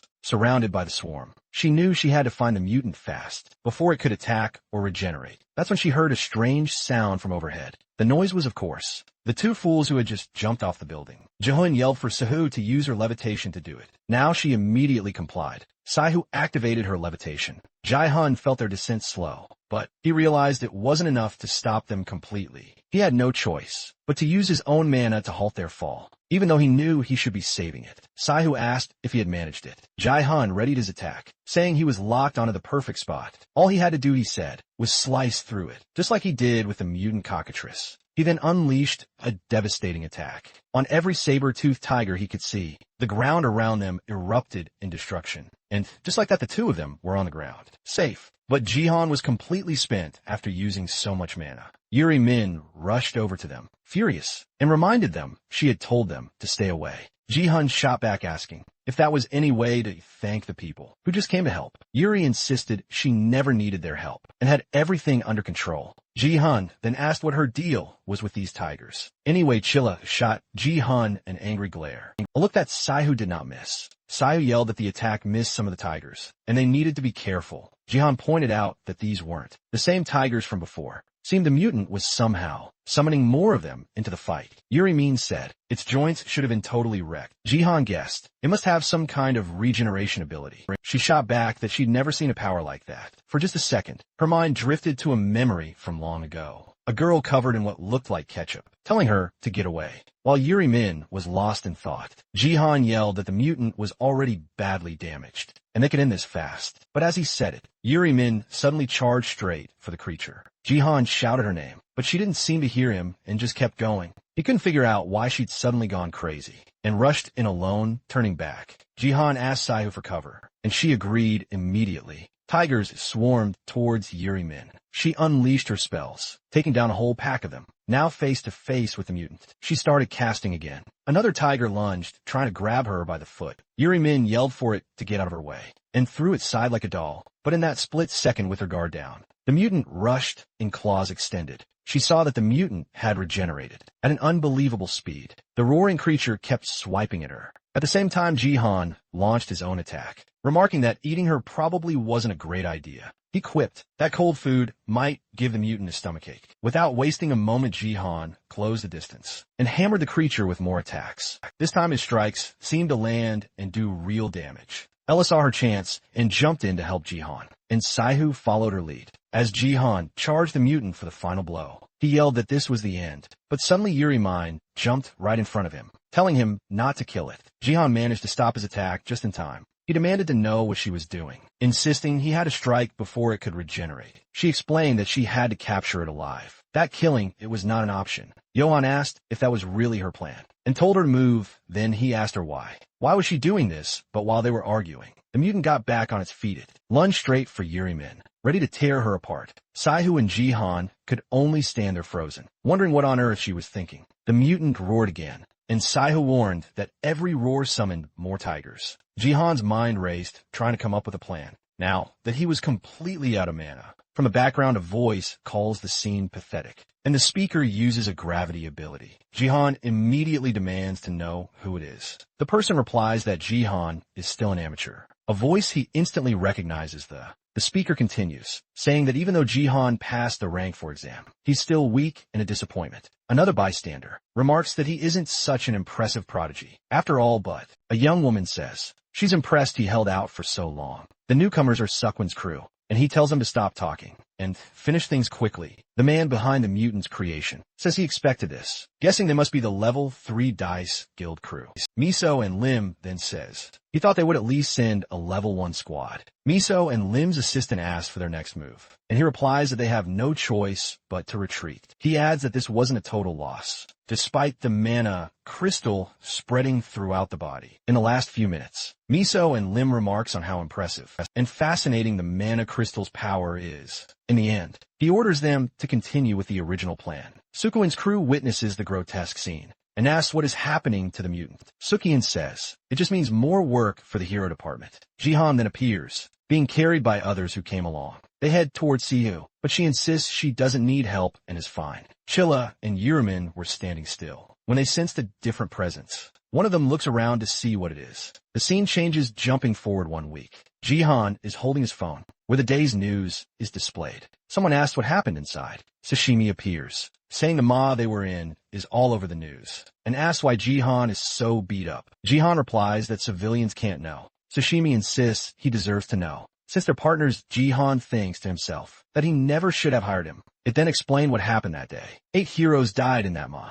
The hero department had completely underestimated the number of saber-toothed tigers. The mutant's appearance triggered an infestation of the tigers. The result was an unprecedented tragedy, and Jihan says he's felt bad ever since. He adds that everything felt planned, like it wasn't just a random incident, and that the mutant was different from all the others. He then says maybe he shouldn't dwell on it, since the hero department will release the investigation results. Sashimi comments that he hasn't seen Siyu today. To this, Jihan replies that she want to take care of some things, and will be back soon. Just then, a phone starts to ring. Sashimi notes that he's never seen that particular phone get a call. Before Jihan explains, it's the line used to communicate with all the guild's heroes. Why would someone be calling Epic on it? He answers saying this is Epic. How can I help? The voice on the other end cuts him off with a cheerful. She introduces herself as Yuri-Min from Snowflake. Jihan is taken aback, asking if it's really her, while Sashimi looks on in shock. Jihan then asks what he owes the call to. Sashimi jokingly asks someone to pass the popcorn. Yuri-Min apologizes for using this line,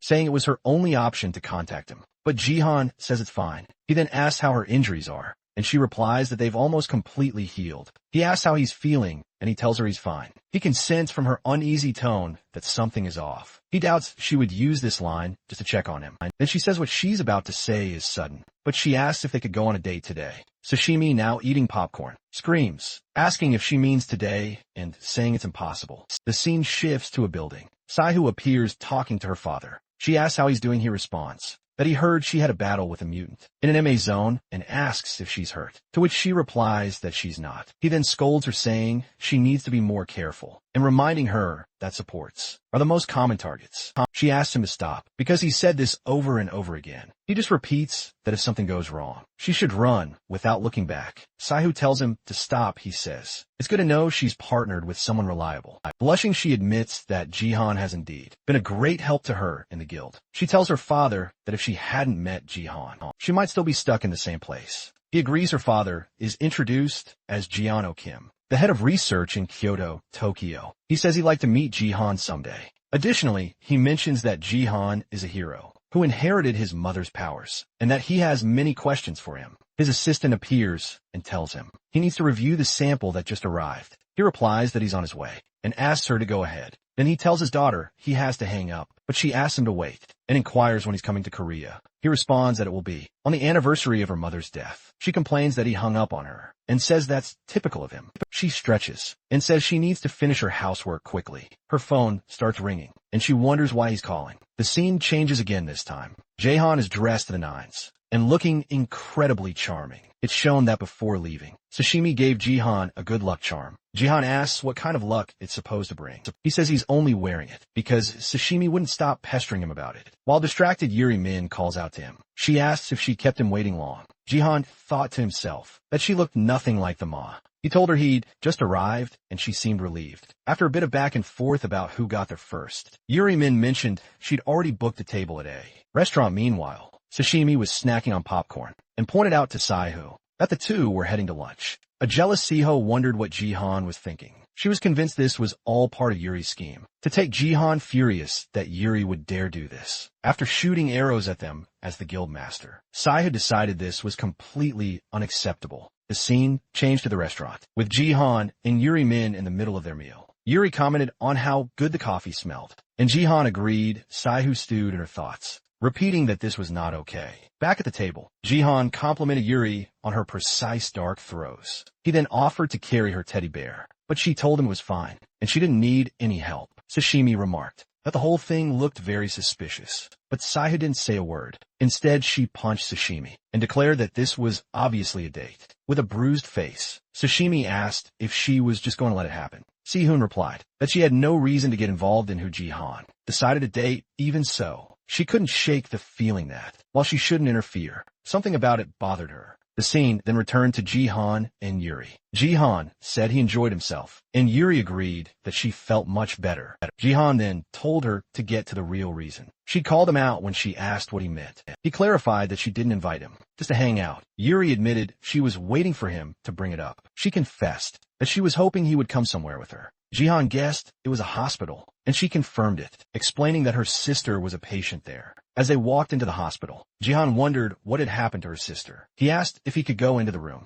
Suddenly, his ability activated on its own. Yuri explained that the person inside was her sister. So on the system window, which usually showed percentages, now displayed the girl's medical condition. Jihan read the words manic decoration syndrome and wondered what it was. Yuri then told him that her sister was the real reason she'd wanted to save the tigers. Yuri explained that a tiger attack 4 years ago was what put her sister in a coma. Ever since then, she hasn't woken up, and the doctors are completely stumped. Jihan realized that this was the reason she was so obsessed with hunting the tigers. Yuri confirmed it, admitting she thought she'd find an answer if she just kept at it, but she now knew she was wrong. The entire time, she had believed the mutant factor held the key to her sister's cure. But after seeing the reports from today, she understood there was no link at all. Yuri apologized for how she acted, acknowledging that she put both Saihu and Jehun in danger. Jehun told her not to worry, saying he finally understood her reasons. Just then, Ji-hoon's ability flared to life again. This time it calculated just how vital Yuri was for the expansion of Epic. In his mind, Ji-hoon knew Epic needed her. He realized this exact thing had happened before. The day he first met Sashimi, he remembered telling Siho to stop, and in that moment, his ability had shown him Sashimi's importance to Epic. Ji-hoon felt like his power was actively guiding him toward his revenge. He'd never seen his ability behave like this before. He confessed to himself that he only hired Sashimi to figure out how his power worked, and now it was happening all over again. But this time with Yuri Min. Jehun was lost in thought. If he had found 1 out of 4, Then Yuri Min was essential to completing his group. He still needed to find 3 more people. Yuri noticed he looked pale and overwhelmed, and asked if he was all right. He just told her he was feeling a bit dizzy. His mind raced when his ability first calculated. Epic's chance of success, it was at 99%. But now it seemed there were new conditions to meet. Jaehoon started to feel weak, realizing that using his power so much was taking a toll on him still. He decided that if this was what it took, then he would do it. Jaehoon turned to Yuri and asked how many years she had been hunting those tigers. She told him it had been about 4 years. Jaehoon pointed out that in all that time, she hadn't found a single clue about how to wake her sister. Yuri had to agree. Jaehoon said he didn't know much about her methods, but since nothing had worked so far, it was probably time for a new strategy. Yuri asked what kind of approach he was suggesting. Jihan decided to give her an example. He rolled up his sleeve and pointed out that for a simple cut, you'd normally disinfect it and apply an ointment. He asked did she know what was in those ointments. Yuri admitted she had no idea. Jihan explained it was a common ingredient called Centella asiatica, or Indian pennywort, he told her. It was just a regular plant you could find in any mountain or field. The plant had antibacterial and anti-inflammatory properties, along with other benefits. Jihan continued, explaining that while plants hadn't become monsters yet, some researchers thought it was only a matter of time. And for treating wounds, it wasn't the plant stem itself that was useful. The real healing came from the plant's extracts. Yuri found that an interesting way to look at it. The plant itself had nothing to do with her injuries, but it was still helpful gazing at her sister. Yuri thought this might apply to her situation. And again, maybe it didn't, and it certainly didn't seem to connect to the tigers. Jihan realized that Yuri already knew everything. He was telling her she had simply chosen to push forward anyway. Her desire for revenge against the creature that hurt her sister was just that strong with that in mind. Jihan told her he had a proposal. A proposal, she asked. Jihan said he wanted to recruit her for Epic. Yuri was stunned, asking if he really wanted her to join. He confirmed it if she agreed. He promised to help with her sister's treatment. Yuri blushed as he assured her this wasn't an empty promise, but a firm contract. His ability began calculating the probability of him being able to help, but it wasn't giving him any new information, just showing the same results as before regardless. Jihan knew he had to recruit her. Yuri asked for some time to consider his offer. Jihan told her that was fine. She could take all the time she needed. Their conversation was over, and Jihan figured it was best to let her process everything. He said he had to go, and Yuri apologized for making him listen to her family's problems. He then glanced at his wrist, remembering the amulet Sashimi had given him. Jihan took off the amulet, saying he had something for her. Yuri asked what it was. He explained it was for good luck, and suggested she give it to her sister. She thanked him, mentioning that her sister loved things like that. As he walked away from the hospital, he called out that he hoped they would see each other. Again, she just blushed happily and waved him goodbye. The scene then shifted to another large building. Inside, a group of people were gathered in a room for a meeting. One of them, Young Park, the owner of Heroes, pointed out that they were late. Someone else on a microphone complained that they had been waiting for too long. Young Park decided the meeting should just start, even if one guild was still absent. Doha then entered, complaining about who would schedule a meeting at such an hour. He added that it wasn't like anyone important was there. Anyway, his assistant noted they should have arrived sooner, but Doha replied that he had enough to worry about, and questioned why he even needed to be there. Another man told Doha that for someone who was late, he sure had a lot to say. This was Hunan, leader of the Warriors Guild, who said everyone had been waiting for him. Hoenn shot back that someone must have come back from the dead, commenting that he thought Hunan's entire guild had been wiped out. In the rank 1 Ma, Hunan jumped to his feet in anger, shouting that it would take more than that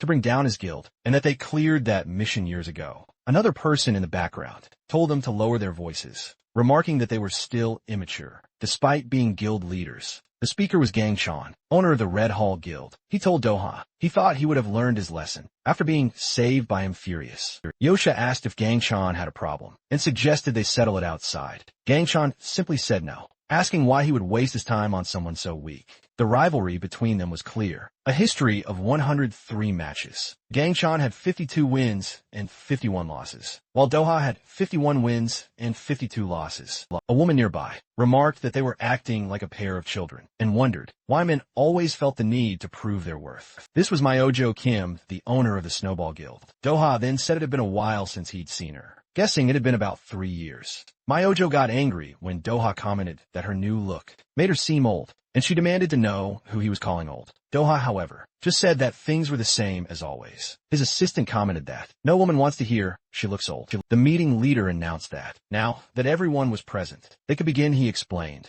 He called them because of another major incident in Incheon. He then revealed that this time they found evidence that the Yup was behind it. Everyone was shocked by his words. Doha exclaimed, "Those damn protesters." He added that this meant they could finally storm the Yup headquarters with weapons. Someone told Doha to think before he spoke. Myojo told him that they couldn't do much with so little evidence and asked why. He thought the guilds hadn't already taken action. The meeting leader agreed, stating that Myojo was right. With limited evidence, they couldn't do anything and had to be cautious. The presenter told everyone to look back at the screen, announcing that he wasn't finished. He pulled up an image of the saber-tooth tiger mutant that had shown up in Incheon. The people in the room started murmuring, asking what kind of monstrosity it was, since none of them had ever seen one before. Gang Chan spoke up, noting how grotesque the creature looked. The presenter agreed, explaining that its appearance made an atypical mutant. He added that the hero department had been getting reports of similar creatures, like the red spider discovered on Mount Jiayin. He also mentioned a surge in carnivorous plants found in a private field. All of these new mutants, he said, started appearing right after the saber-toothed tiger.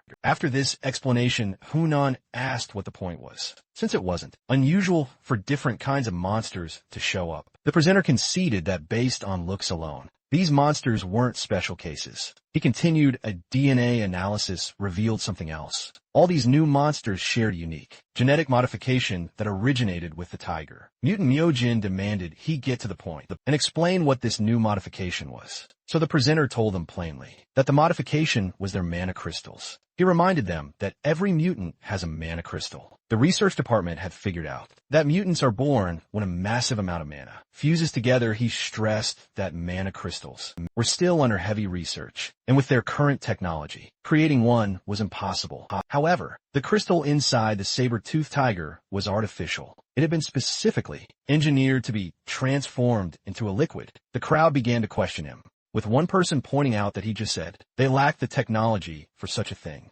Doha's assistant turned to him and asked if he knew anything about this. Doha replied that he didn't know much, only that it was a method that worked for elementals. Doha realized this was the reason for the sudden surge in mutants. It was all part of an experiment to turn mana into a liquid. Having figured it out, Doha announced to the room that it was obvious who was behind all this. Gang Chan found it interesting, but said they needed more than that to make such an accusation. He then asked what the Yup had to do with any of it, reminding the presenter that he claimed to have evidence against them. The presenter explained that on the day of the incident, several suspicious people were spotted inside the Ma. He said they had drone footage of these individuals, and facial recognition had identified one of them. The man on the screen was Ma Song Lim, 33 years old, and believed to be a manager at the Yup. The presenter added that up until 4 years ago, Ma Sung Lim had been a researcher in the magical engineering department, but he was dismissed for causing disturbances. Gang Chan repeated the word disturbances and asked what exactly Ma Sung Lim had done.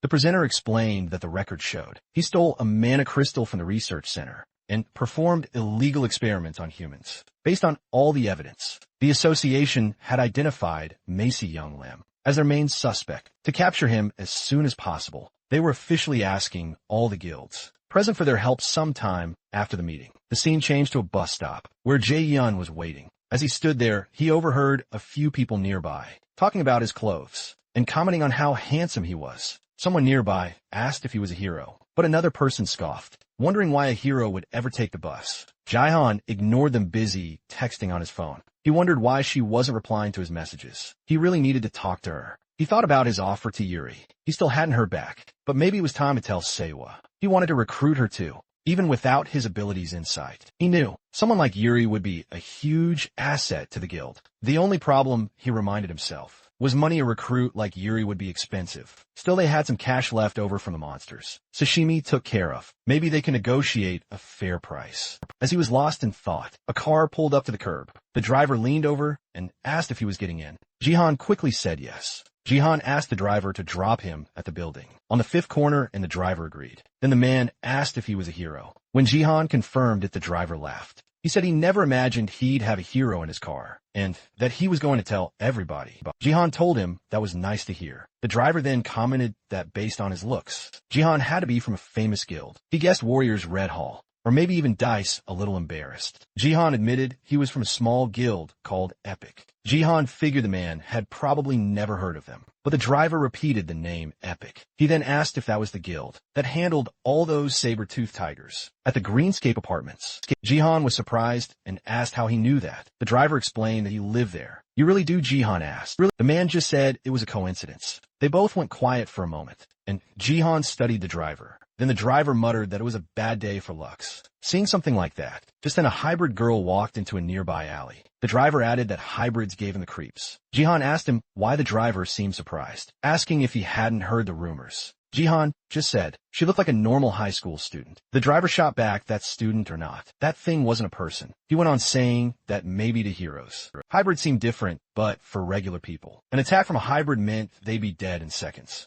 Han thought to himself that he could understand where the man's fear was coming from. He reflected on the invasion. When humans were attacked by all kinds of creatures, it made sense that some of that fear lingered. But still that girl was just a child. He couldn't see how judging her like that was right. And in that moment, he thought of Sihu. He realized she must have spent most of her life dealing with this exact kind of fear. Snapping out of his thoughts, Jihan noticed something odd. A group of men were tailing the girl, and his suspicion grew. He immediately told the driver to pull over, but the man refused, saying they were almost at the destination, and he still needed to be paid. The girl didn't seem to notice her followers at first, but then she glanced back and saw them. She broke into a run. The men yelled for someone to catch her. One of them managed to grab her, covering her mouth with a cloth to muffle her screams. Her kidnappers called her a young hybrid, their lucky jackpot. They gloated about how pleased the VIPs would be with their delivery. Just then Jihan appeared, demanding to know what was going on. He gave them a warning count to 3, or they would all die. He then lunged forward, rattling off 1, 2, 3 in a split second. Men yelled at him to count properly, but Jihan was suddenly blocked by a newcomer. It was a huge thug who looked like he was itching for a fight. The big man told Jihan to stay out of their business.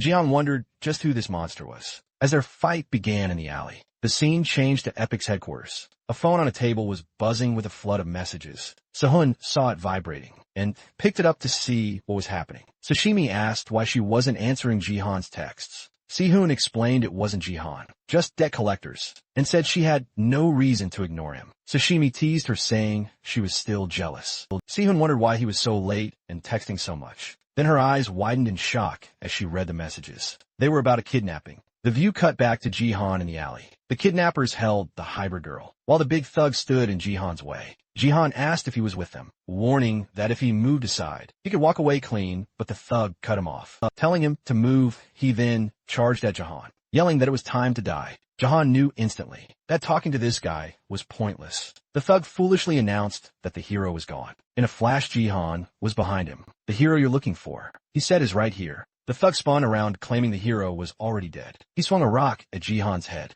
but Jihan blocked the attack, just in the nick of time. Strange energy started radiating from the bulky thug. Jihan realized it must have been a mana-infused attack. Otherwise, his block wouldn't have worked. He briefly wondered if this muscular guy could also be a hero. The other thugs started loading the girl into a van. Jihan was trying to figure out how to stop their escape when the big guy ready to punch, warning him not to look away. Jihan quickly hopped aside, dodging a rock the thug threw at him. I thought about how he wanted to avoid damaging the neighborhood, since it was a civilian area, but it seemed he had no choice. He'd have to use another 1% of his power, just as he planned to take the guy down. In a single blow, someone else showed up and told them to stop. This newcomer said he couldn't let them tear up the alley. He told Jihan he was lucky they were in a rush, because they normally kill all witnesses. Jihan asked if everyone there was part of the same crew, but the white-haired man turned to his partner, asking if he'd forgotten their orders to handle the mission quietly. He scolded the big guy for making a scene on his first job. The white-haired man threatened that the boss might need a word with him, but the bulky thug insisted that wasn't necessary. He then punched a nearby wall, sending a shower of bricks flying right at Jihan.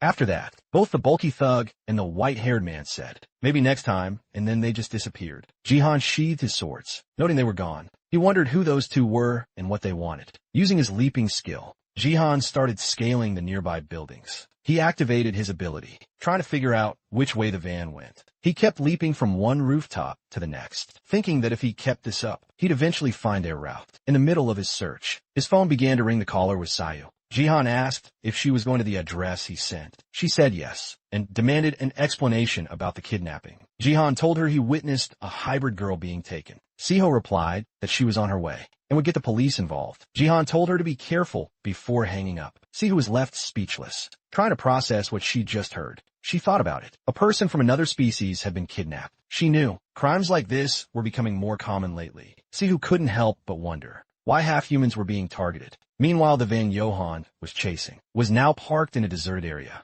As he got closer, he muttered that he'd finally found them. Moving in, Jihan confirmed it was the right vehicle. When he got right up to it, he saw one of the thugs asleep inside, apparently waiting for the others. The sleeping man was suddenly woken up by a sharp knock on the window. Still half asleep, the man mumbled, asking if they were already done. The one at the window was Jihan. The guy scrambled for his phone, shocked at how quickly Jihan had tracked him down. But Jihan just punched straight through the glass and snatched the device holding the phone. Jihan looked irritated and asked if the man hadn't heard him knocking. He told the guy to stop waiting around and get out. The man nervously asked if Jihan was a hero, insisting he could explain the whole situation. Jihan told him they would talk once he was out of the vehicle. Then Jihan hoisted the man into the air, declaring that he was the hero who discovered this crime scene. That meant the man's life was in his hands, and this was his final chance. Jihan demanded an explanation, but the overwhelmed man could only mumble. The scene changes to the inside of a warehouse, where several people were hooded and bound. The sound of approaching footsteps filled them with fear. A man in a suit walked in,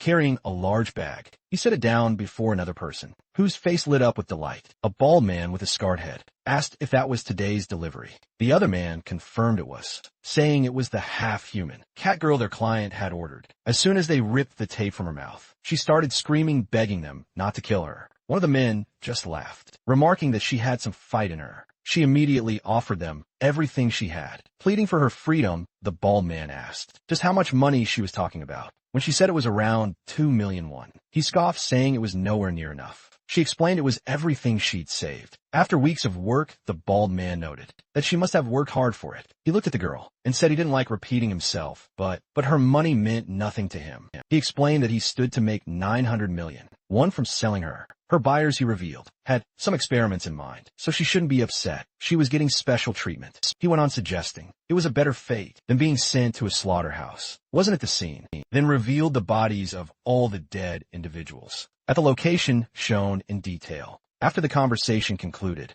the bald man told his assistant the client would be there in 40 minutes and ordered him to clean everything up right away. The assistant agreed and started to get to work, but the girl cut in with a sharp question. She asked if he understood that what they were doing was completely illegal and had to stop. Without a hint of remorse, the bald man fired back a question of his own. He asked her what people would think if they saw her in such a helpless and humiliating state. He then declared that, after all humanity had been through, what they really craved was revenge. He called her a monster without a hint of regret, just as a brilliant aura started to glow around her. She considered activating her berserk mode to get away, but something felt wrong. Her body wasn't responding, making her wonder if someone was directly blocking her mana. Just then, the bald man's assistant appeared from behind and smashed her head into the ground. He told her that mana was useless against him, leaving her completely powerless. Confused, the girl asked what he was doing, and he answered her calmly. He explained he was draining her mana, making sure she couldn't fight back. The bald man watched from a distance, telling his assistant not to damage the merchandise. He remarked that feline hybrids were always a problem and needed to be kept under control. The bald man figured she had gotten the message and ordered her taken to the waiting room. He warned that if she kept resisting, they would use force. The assistant moved to obey, but a sudden noise from the roof stopped everyone. The bald man looked up, curious about the sound. His assistant explained that he had guards stationed outside, ready for anything unusual. The source of the noise dropped down from the ceiling, kicking up a cloud of dust. It was the protagonist. Both the bald man and his stared in confusion. Jae-hoon stood before them and got straight to the point, telling them that human trafficking was illegal. The assistant recognized him immediately, telling his boss. It was the same guy who tried to stop them earlier. The bald man was shocked and demanded to know why he wasn't told about this. The assistant replied that he thought the guards had already dealt with Ji-hyun. Meanwhile, Ji-hyun stayed quiet, wondering if these two were the ones in charge. He realized this was much worse than it looked. From the roof, Ji-hyun announced that his original plan was to call the police, but that had changed. He was going to handle this himself, declaring that they were just monsters that needed to be eliminated. Shaking with fear, the bald man begged for his life, claiming he was only following orders. Ji-hyun wasn't buying it and demanded to know who gave the orders. Right now, the bald man lowered his head, promising to give up every name if he was allowed to live. But as his head was bowed, a twisted maniacal smile spread across his face. The bald man suddenly screamed for his guards to kill Ji-hyun, ordering an immediate attack. In response, Ji-hyun activated his sampling ability and vanished in the blink of an eye. The guards looked around, completely lost as to where Ji-hyun had gone. Suddenly a voice called out from above them. It was Ji-hyun announcing that he was right there, watching their every move. The guards exchanged nervous looks as Ji-hyun remarked that they were surprisingly skilled at concealing their presence. He wondered aloud if they might even be heroes, given their polished techniques. Without waiting for an answer, Ji-hyun leaped into action, unleashing a series of fast, precise attacks. When one of the henchmen tried to ambush him from behind, Ji-hyun expertly dodged and struck back in an instant. The bald man stared in disbelief, muttering that it was impossible for a rank 5 to be so powerful. Ji-hyun told them not to expect things to go their way, then renewed his assault with even greater force. Soon the bodies of the boss's men and his assistant were lying defeated. On the ground, Ji-hyun walked over to the girl and pulled the tape from her mouth so she could speak. Still dazed, she asked who he was. Ji-hyun replied that he was there to help get her out of the situation. He then informed her that the police were on their way and asked her a direct question. He needed to know if she remembered everything that had happened, as he would have to give the authorities a report. The cat girl confirmed that she did, but as she turned her head, she saw the bodies scattered across the floor. Ji-hyun apologized, explaining that he couldn't do anything for the other children who had been there. The cat girl began to cry, asking why she was treated like a monster. She wished she had never been born with her body and couldn't understand why people hated her so much. Ji-hyun watched silently, wanting to offer some comfort, but he couldn't find the words. The police arrived and confirmed that a hero from the Epic Guild had neutralized all the kidnappers. The camera focused on the cat girl's face, capturing all the despair she felt. The scene then shifted to an old, traditional Japanese-style house. There, the manager of the Yuck was talking to a mysterious young man, thanking him for their meeting earlier. The young man said he was open to meeting again, and the manager thanked him once more for the information he had provided. The manager said the intel was extremely useful, commenting that they had almost manipulated the rising human. The mysterious young man confirmed he had been keeping up with the news and monitoring recent movements. He warned the manager that the association was watching him and asked if his organization could operate without problems. The manager told him not to worry, assuring him that everything was under control and working as planned. The young man warned that he wanted no complications, pointing out that too much news was breaking in one day. The manager, curious, asked for details. The young man brought up a potential plague in the area. He said they needed materials from a warehouse, but the police showed up and ruined their plans. He added that he wasn't sure if it was a coincidence, but the same hero who took down the cyber cat was present at that warehouse. The manager sounded surprised, but quickly tried to calm the young man down, promising a fast and quiet resolution. The mysterious young man insisted on an efficient solution with no delays, and then ended the call after their talk. The scene cut back to the kidnappers' hideout. Police officers were investigating the area. One of them noted that they had found 12 children, alive sadly. The other victims were not so fortunate and had not survived. Ji-hyun was speaking with a couple of officers. When he heard his name called, he turned to see S.I. who immediately asked what was happening and if the children were safe. Hun told her that he had managed to save half of them, but the other half were already gone. Sihu looked worried and asked about the people responsible. He told her he hadn't killed any of them, explaining that the police were now handling the full investigation in his mind. He noted her frightened expression, which made sense to him since she wasn't human. Ji-hyun said there was likely more going on behind the scenes. Leaving the culprits alive was the only way to find the others involved. He explained that the criminals mentioned a hipster client who was supposed to meet them, but wouldn't appear with the police around. He asked the police to look into it. An officer assured him it was under control, telling Ji-hyun he could head home. Jae-hun asked if something was wrong. The officer explained that one of the victims wanted to speak with him. As Jae-hun wondered who it could be, the officer brought over the half-human cat girl. She apologized for bothering him and said she had a question. Saihu told the girl it was no problem at all and that everything was okay. Jae-hun understood that. The girl wanted him to take her home instead of the police. She told him she lived at a place called Blue Sky at the top, which was a home for vulnerable children. Of other species, it was an orphanage for at-risk kids, known as the best in the country. He was shocked that children from there were still being kidnapped. As he thought about it, he looked up and saw a girl who immediately grabbed his attention. She asked who he was, then suddenly ran toward someone standing a short distance away. The kidnapped girl, Riggs, ran forward and embraced the woman waiting for them. The other hybrid girl, Sihu, admitted she hadn't even noticed their presence. Riggs glanced back at Jae-hun and Sihu, then told the woman it was no problem and to carry on. The woman introduced herself as Jae-hyun, the director of Blue Sky. She explained the police had contacted her earlier, asking if Jae-hyun and Sae-ho were the ones who had found the girl. With a deep bow, she sincerely thanked them for saving Riggs. Saihu said it was nothing, just her duty as a hero. The director asked if they weren't too busy and invited them inside for a cup of tea, assuring them it would not take long. The three of them entered the facility, and Jae-hun commented that the place was surprisingly peaceful for an orphanage. The director explained that at this hour, all the children were already asleep, but just then 3 children came running out, shouting that Riggs had finally returned. One of them rushed to hug her, while the director scolded them to go back to bed. A child asked if Riggs was hurt, and another, full of relief, said they were glad she was back safe.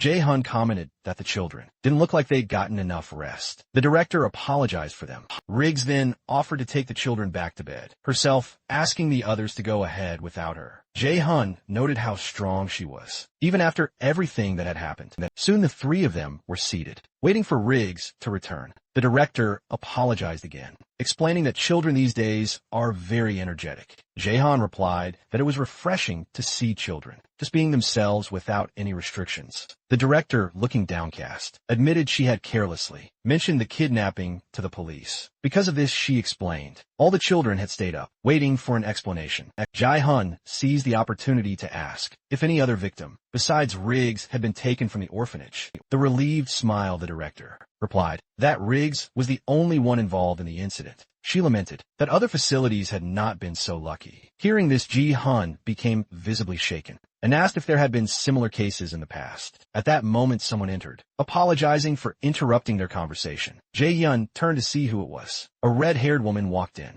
bringing 3 cups of tea for the group. The director thanked a woman named Layla for staying up late to help. Layla replied that it was not a problem, since it was her responsibility. She quickly glanced at Jae-hyun and asked the director if these were the people she had mentioned earlier. The director confirmed they were, and Layla bowed, thanking the 2 heroes for saving Riggs. The director then commented that Layla had also gone through something similar. 4 years ago, 2 children faced the same situation, but only Layla survived. Jae-hun quickly apologized for overhearing their talk. Cha then asked if there was anything they could do, offering a donation from their guild if the director would accept it. The director thanked her, but politely declined. She explained that many others had offered help before she looked at them, saying that a lot of people made promises they didn't keep when they were in desperate need. A financial group that had pledged support never delivered, the director said. Only one guild truly helped them in their most difficult time. That guild was Dice, led by the hero Doha. Without their help, she never would have found Layla. Jae-hun thought to himself that this was 4 years ago, back when Doha was known for causing trouble. The director continued, saying that during that period, many of their supporters had very different reactions. Many non-human races held a grudge against the heroes. Jae-hun commented that the whole thing sounded like a dilemma. Even when people offer help, everyone seems to gain something from it. The director said she really wanted to accept their offer, but she was afraid of what might happen later. Siha listened, tucking her hair behind her ears. She said if that was the director's only concern, then she had nothing to worry about. The director asked what she meant. It was then that Sewa revealed she was also a hybrid. The director and Lila exchanged surprise glances, and Layla asked if Seja was a half-elf. The director remarked that she thought Seja was the guild master. Seja confirmed the guild was founded by a half-elf, but said there was nothing special about it. She shared that she had faced a great deal of discrimination. For being a half-elf, there was even a time she had to step away from her duties to avoid being a guardian. She then looked at Ji-hyun and said that some people choose to understand you instead of just criticizing. There are people you can genuinely trust. Siha told the director she was one of those people. Director, looking happy, said that maybe something could be done after all. In that moment, she thought that perhaps these two could truly make a difference. As she watched them, the director felt a gentle breeze. The wind moved toward the door, as if bringing new hope to someone in need. The scene then shows us the half-human cat girl. Named Rixis, the view changes again, fading to a point of light. Siha apologized to Jae-hyun, but he told her it wasn't a problem. He did say, however, that she must understand. The donation would significantly affect the guild. She confirmed she understood, and asked him not to remind her again. Ye-hoon complimented Sehla, telling her she truly acted like a guild master. The scene then shifts to the guild headquarters. With her arms crossed and a furious look, Siha demanded, "Are you serious about bringing Yuri men into the guild?" Ji-hyun calmly replied now that the guild is level 4. It's time we recruited, but it's not confirmed. Yuri Min is still thinking about it. Saihu relaxed, realizing they were just discussing the possibility, not that a decision had been made. "Do you really think you can get her?" She asked. Jaehyun answered confidently, "We won't know unless we try." Sihu was surprised and thought hard about the sudden opportunity, weighing the pros and cons. Chance to recruit. Someone like Yuri doesn't come along every day. She said thoughtfully. She then gave Jaehyun some advice. "I'll let your actions slide this time, but next time I expect to be informed in advance." Jaehyun lowered his head, understood. "I'll remember that now." Calmer, Sihu declared the discussion over and asked how they planned to use Rixi's gift. Still holding the crystal, Jaehyun asked, "You mean the mana crystal?" Sae, confirmed it yes. That one Rixi said it was from Carol. As Jaehyun examined the crystal, he noted this is much denser than the mana crystals we usually find. He continued, "We could just give it to Sae, okay, but I want to learn something from this." Curious, Ishu asked, "What kind of opportunity are you talking about?" Ji-hyun gave a calm smile. "It will present itself soon." He then began to summon Sylph, but his tone grew serious. "Where are you going? Why did you suddenly hide?" Holding Sylph in his hands, he said, "We're in an office. There's no reason to hide." Visibly irritated, Sylph let out a high-pitched sound that echoed in the room, making her annoyance clear. Ji-hyun, growing impatient, told her to calm down, saying her behavior was giving him a headache. Watching the scene, who wondered when Jaehyun had started talking to Sylph that way. It reminded her of her mother, who shared a similar closeness with the spirit. Jaehyun pointed to the mana crystal. "You like these, don't you?" "Take a look." Sylph darted toward the crystal, ready to devour it. Jaehyun blocked her with his hand, saying firmly, "Not so fast." He sounded frustrated. "You did the exact same thing last time. I was so embarrassed when you did that." Holding Sylph, he added, "If you keep this up, you won't get the mana crystal." Sylph made a small noise as if to apologize. Jaehyun then began giving orders. His first command was for Sil PH to form 3 polygons, which she did immediately. He then gave the second order. "Now spin clockwise." He continued to give precise and detailed instructions, maintaining complete control. Observing this, Ihu commented, "You don't sound like a teacher. You're more like a sergeant." She thought of her mother, remembering that her contract with CLPH was a mutual friendship, feeling a bit uncomfortable. She thought Ji-hyun is treating Seolf like a pet dog, but Siho figured it was Seolf's problem, since she was the one who chose him. Seeing that Seolf had followed his orders, Jaehyun offered the mana crystal as a reward. Sylph, full of excitement, rushed right for it. Jaehyun smiled and told her to calm down, that there was no need to hurry. In that instant, an explosion erupted in a bright flash. Jaehyun felt the intensity of the moment and knew something was different. Sylph was absorbing much more mana than usual. Remember Doha's words about gathering as many Mona crystals as possible, so Sylph could materialize her body. Suddenly, the Mona crystal cracked. Jaehyun realized it was happening. Sylph was forming a body, just as Doha had said. A second explosion went off, releasing another burst of light. Now on high alert, Jaehyun closed his eyes. When he opened them, he was somewhere else entirely. He wondered where he was. A voice began to speak, telling him he was in a virtual space she had created. A surprised Ji-hyun turned around, as the voice said they could finally talk. Startled, Ji-hyun asked how she could speak. The voice explained that the mana crystal he gave her allowed them to have this temporary conversation. In her created space, she warned, however, that she couldn't maintain it for long, and would have to be brief. Ji-hyun wondered why he was brought to this place, so full of mana. The voice revealed that they were being pursued, just as she had used the crystal to restore her strength. The people chasing them were doing the same. She warned Ji-hyun to be wary of those around him, especially the ones he trusted most, because they had the most to hide. Ji-hyun asked if one of his trusted allies was a traitor. The voice replied that she wasn't certain, but that he would find out for himself. She then told him to protect Saihu at all costs. This was Erna's will, and the only reason he was chosen as a successor. Confused, Jae-hun asked for a clearer explanation, but the voice insisted he would understand in time. As the crystal ball nearly shattered, she promised they would meet again at the right moment. When Ji-hun returned to where he was in shock, clearly shaken by what he had just been through. He was crying while holding Seo-ho's arm. Seo asked if he was okay, and if he thought he'd never wake up. Still dazed, Jae-hun replied that he had just met Sylph. A confused Seo asked what he meant by that. At that moment, an energy began to glow again.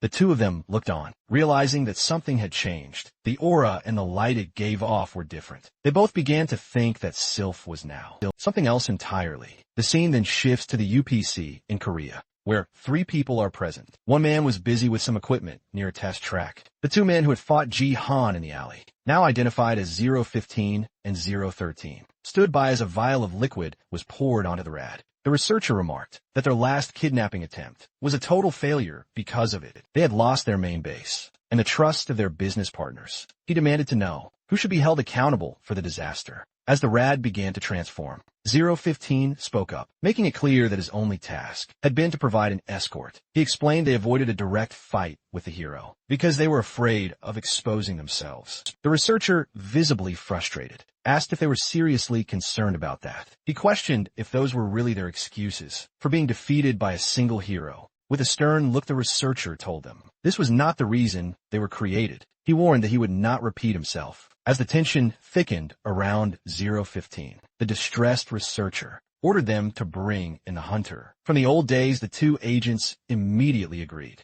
and prepared to carry out the order. Suddenly, someone ran into the room, announcing that there was a problem. The researcher, concerned, asked what had happened. The person reported that heroes were invading the location. She informed him that the Dice Guild had arrived and was arresting everyone in the office. 015, who had been silent, stated that this had to be a direct order from the association. He commanded everyone to be gathered immediately. The scene shifts to a person knocking on a door. Bang appears and asks if Doha called for him. Doha says he heard everything that went down in the rank 4, my area, and acknowledged that Bang's platoon had managed to save the day. Bang commented that by the time he arrived, the mutants were almost completely defeated. In response, Doha told him there was no need to be so modest. With that, Doha said he had another task for him, and Bang asked if it was another Ma. Doha replied that it was not. He explained that he needed Bang to arrest the Yup manager, a man known as Massoing Lim, along with all his employees. Bang, acting cautiously, questioned whether the Department of Hero Associations had authorized the arrest. He warned that without authorization, it would only cause more problems for the Dice Guild.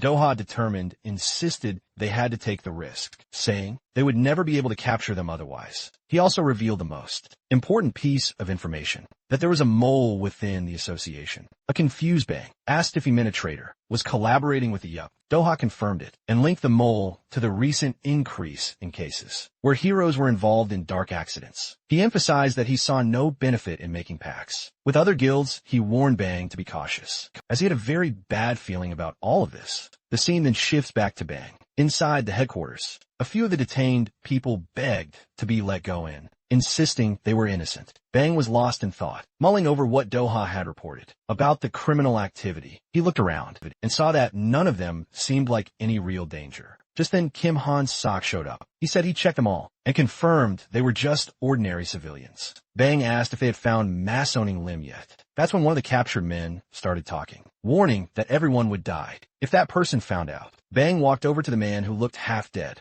and asked him what he meant. The man just repeated that everyone there was going to die. When those people got there, Bang demanded to know who he was talking about and told him to stop wasting time. Finally, the man answered. He said that when the blessed ones arrived, they would all see how blind and arrogant they'd been. Bang wondered who these blessed ones could be and if they had a connection to Massoing Lim. Kim Han-sok just brushed the guy off as a fanatic, talking nonsense, and said they should just leave him. At the same time, 2 other members of the group felt a strange mana nearby, almost like a monster's, and right on cue. 0013 and 015 appeared. They announced they were there to kill all the heroes. 015 commented that this was perfect. He'd been looking for someone to take his anger out on. The 3 members of Bang's team sensed something off about the enemy's mana. Kim Han-sok asked what was going on, and the hooded member told everyone to be careful. With one hand in his pocket, Bang asked 0015 if he knew where to find Massoing Lim. 0015 said he did, then asked why they were looking for him. Without waiting for an answer,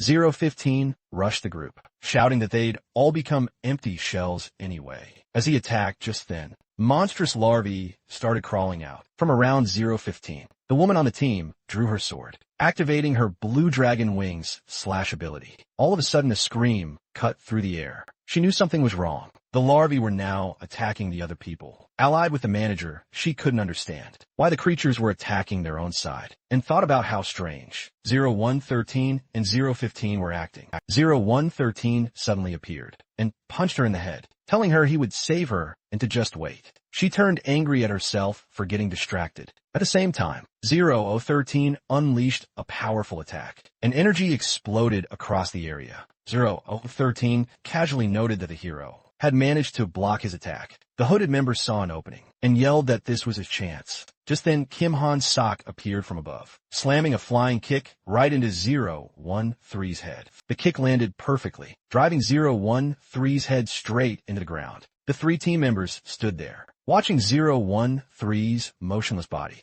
015 wondered aloud if they'd actually beaten him, admitting that the Dice Guild's Rank 3 squad was strong. But even then, 015 said it didn't matter, because Masso and Lim had already gotten away. In a flash, Bang was right beside him, staff in hand and moving faster than before. Bang asked if 015 really thought he had time to be distracted. Bang swung his staff, but 015 barely managed to dodge. Still, 015 couldn't understand how Bang was moving so fast. The next thing he knew, 015 was on the ground, with a part of his body missing. 015 muttered that the report on Bang had been wrong, that he was incredibly strong. Bang told him it was a rookie mistake to let his guard down around an enemy. Even a single second was all it took. Bang turned and asked if the others had captured 0113. He said that was enough for one day and ordered them to take the injured, along with the two captives, back to the Dice Guild. But 015 just laughed loudly and mocked Bang, saying he talked a big game about staying on guard, but was now ignoring his own advice. Bang was stunned that 015 was still conscious. Just as 0013 started to get back on his feet, 015 impatiently asked 013 how much longer he planned to be on the ground, and ordered him to take something. He then declared that everyone there was lucky, because they were about to witness the second blessing.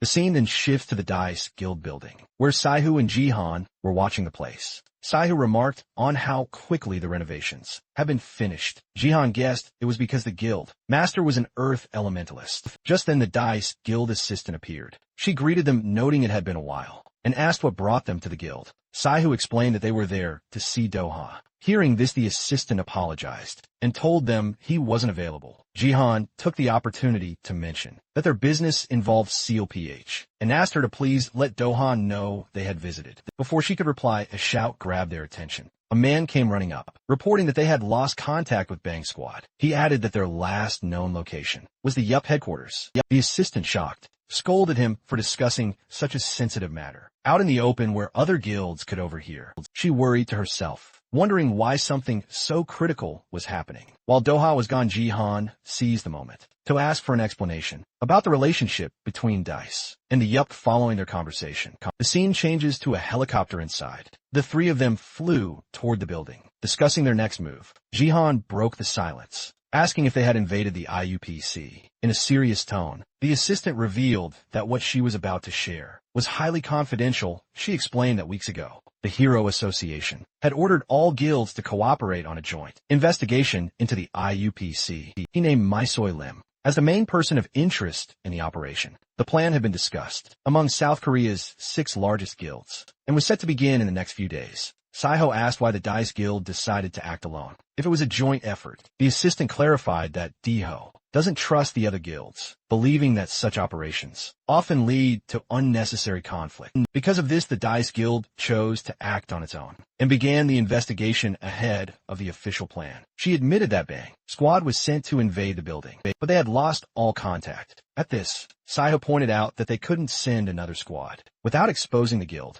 The assistant lowered her head, agreeing that they had no other options. That's when Jihan interrupted, telling them they could leave it to him. Jihan argued that his guild was perfect for the job, since it was small and no one would suspect them. With just the two of them, getting into the Yup base would be much easier. He opened the helicopter door and then paused, causing Saihu to stop as well. Deep in thought, Jihan figured this was the perfect chance to test Sylph's new abilities. He called to Saihu and told her to use her levitation skill again. Confused, Saihu asked if he wanted her to jump from a high place. Again, Jihan simply replied that there was no time to think, and then he jumped. She asked for a moment to get the spell ready. The scene then cut to the inside of the Yup headquarters as someone was lying on the floor, which was covered in ketchup. Bang leaned against a wall and spat out some ketchup, wondering what had happened and if he had passed out. He tried to see if everyone was okay, but then he saw something awful. Bang's squad had been completely destroyed. After the fight with Euro 15 and 013, only their bodies were left. As this sank and Bang stood up, tried to remember how it all happened, he suddenly felt a sharp pain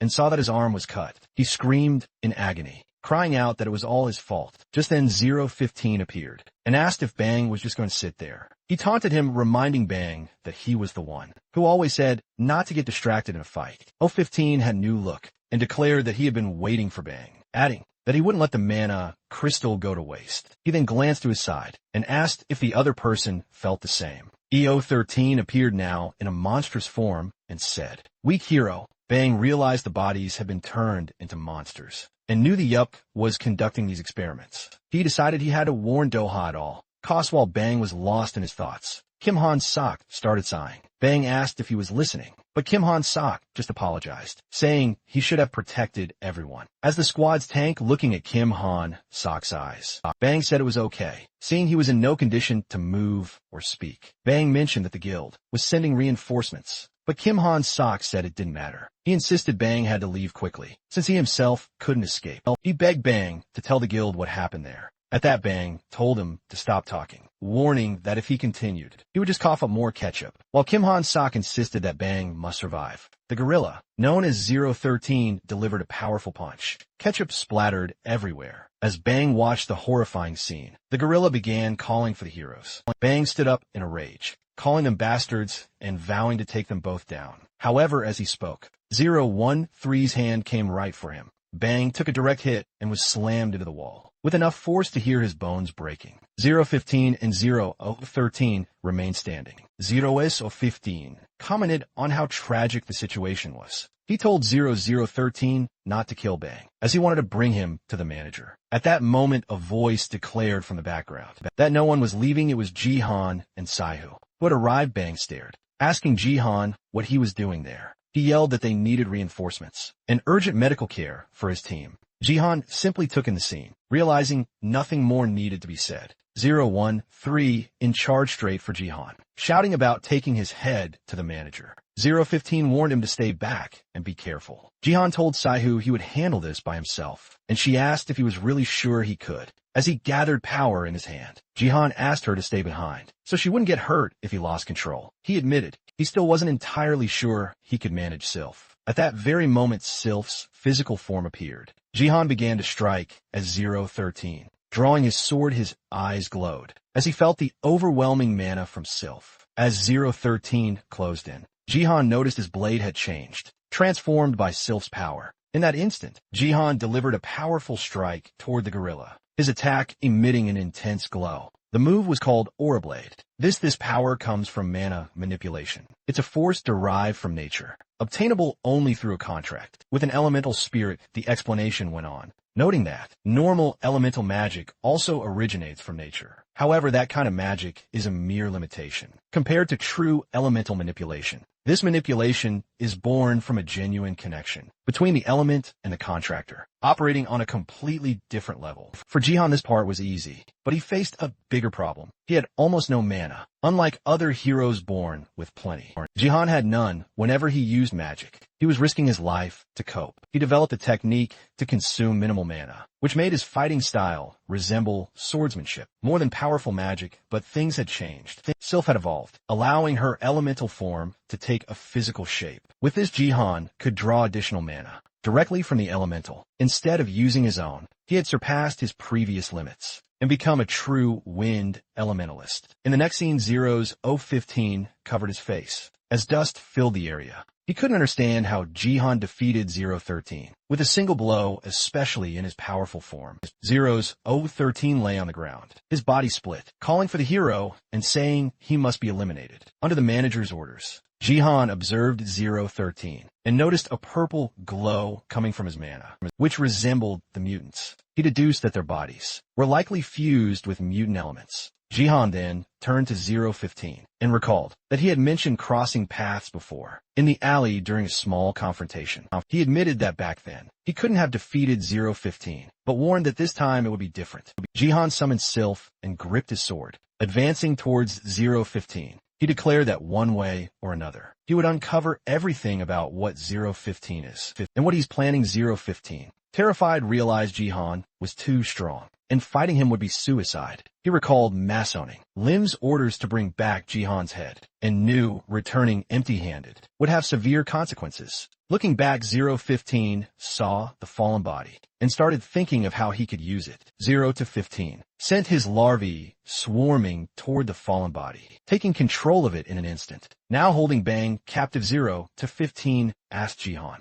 if that man was important to him. An irritated Saiho pointed out the obvious, telling Jihan that Bang was now a hostage. A smug grin appeared on 015's face as he threatened to snap Bang's neck at the slightest wrong move. Jihan's sword at the ready said he couldn't allow that. Then he lowered his weapon and made a proposal. If 015 released Bang, he and Saiho would back off. 015 was satisfied, celebrating to himself how easy it was to manipulate heroes. Just put one of their own in danger and they crumble. He figured Maso and Lim already knew what was going on, and that backup would be there in minutes. But while 015 was distracted, Jihan suddenly appeared right in his face. Jihan couldn't believe he'd fallen for such an obvious trap, and he immediately attacked the larvae controlling Bang. Furious 015 called Jihan a bastard. Jihan just replied that he never expected 015 to be so gullible. Johan then launched a direct assault on 015. Sliced in two, 015 couldn't understand how it happened. He was just about to enter his second phase, as the creature made strange noises. Johan walked up, pointed his sword at its head, and demanded answers. Johan asked what the Yup was planning, who Masoing Lim was, and where he could be found sweating. 015 admitted he finally understood why Lim saw Jihan as such a threat. He tried to convince Jihan to leave the Hunters Association and join them, saying other heroes had already received mass, owing Lim's blessing. 015 added that as a wind elementalist, Jihan would become even more powerful with the blessing. But Jihan cut him off, saying he wasn't interested, and demanded to know the Yup's real goal. 015 just laughed, called Jihan naive, and said the boss's plan was already in motion. Everyone would find out soon enough. Meanwhile, Saihu was tending to Bang's injuries. He tried to see if he could hear her, as he mumbled in pain. Bang asked if she was from Epic and why she was there. Siho explained that Doha's assistant had sent her. Bang was frustrated, saying the whole situation was embarrassing, since he had been the one to evaluate both of them. Siho told him not to move or talk, warning that she'd only managed to stop the bleeding. For now, he still tried to ask if they had defeated one of the enemies. Saya told Bang not to worry, that Jihan had taken care of one of them. Hearing that, Bang asked what she meant. Bang suddenly felt a huge surge of mana coming from one of the bodies. He warned her that one of them was still alive, but as he focused, he realized the mana was unfamiliar and far stronger than anything else there. Just then a figure appeared right behind Jihan. Jihan reacted, instantly swinging his sword, as he wondered if there were more enemies. But his blade was stopped by a dagger. A woman's voice remarked that it was rude to raise a weapon against a lady. Jihan was completely baffled, trying to figure out who this woman was. She told him she liked his style, that he was exactly her type. This only confused Jihan more, since she had just blocked his aura-infused sword. As if it were a toy, he took a step back. Analyzing her, this was clearly no random person. The woman moved closer, calling him cute and praising him again.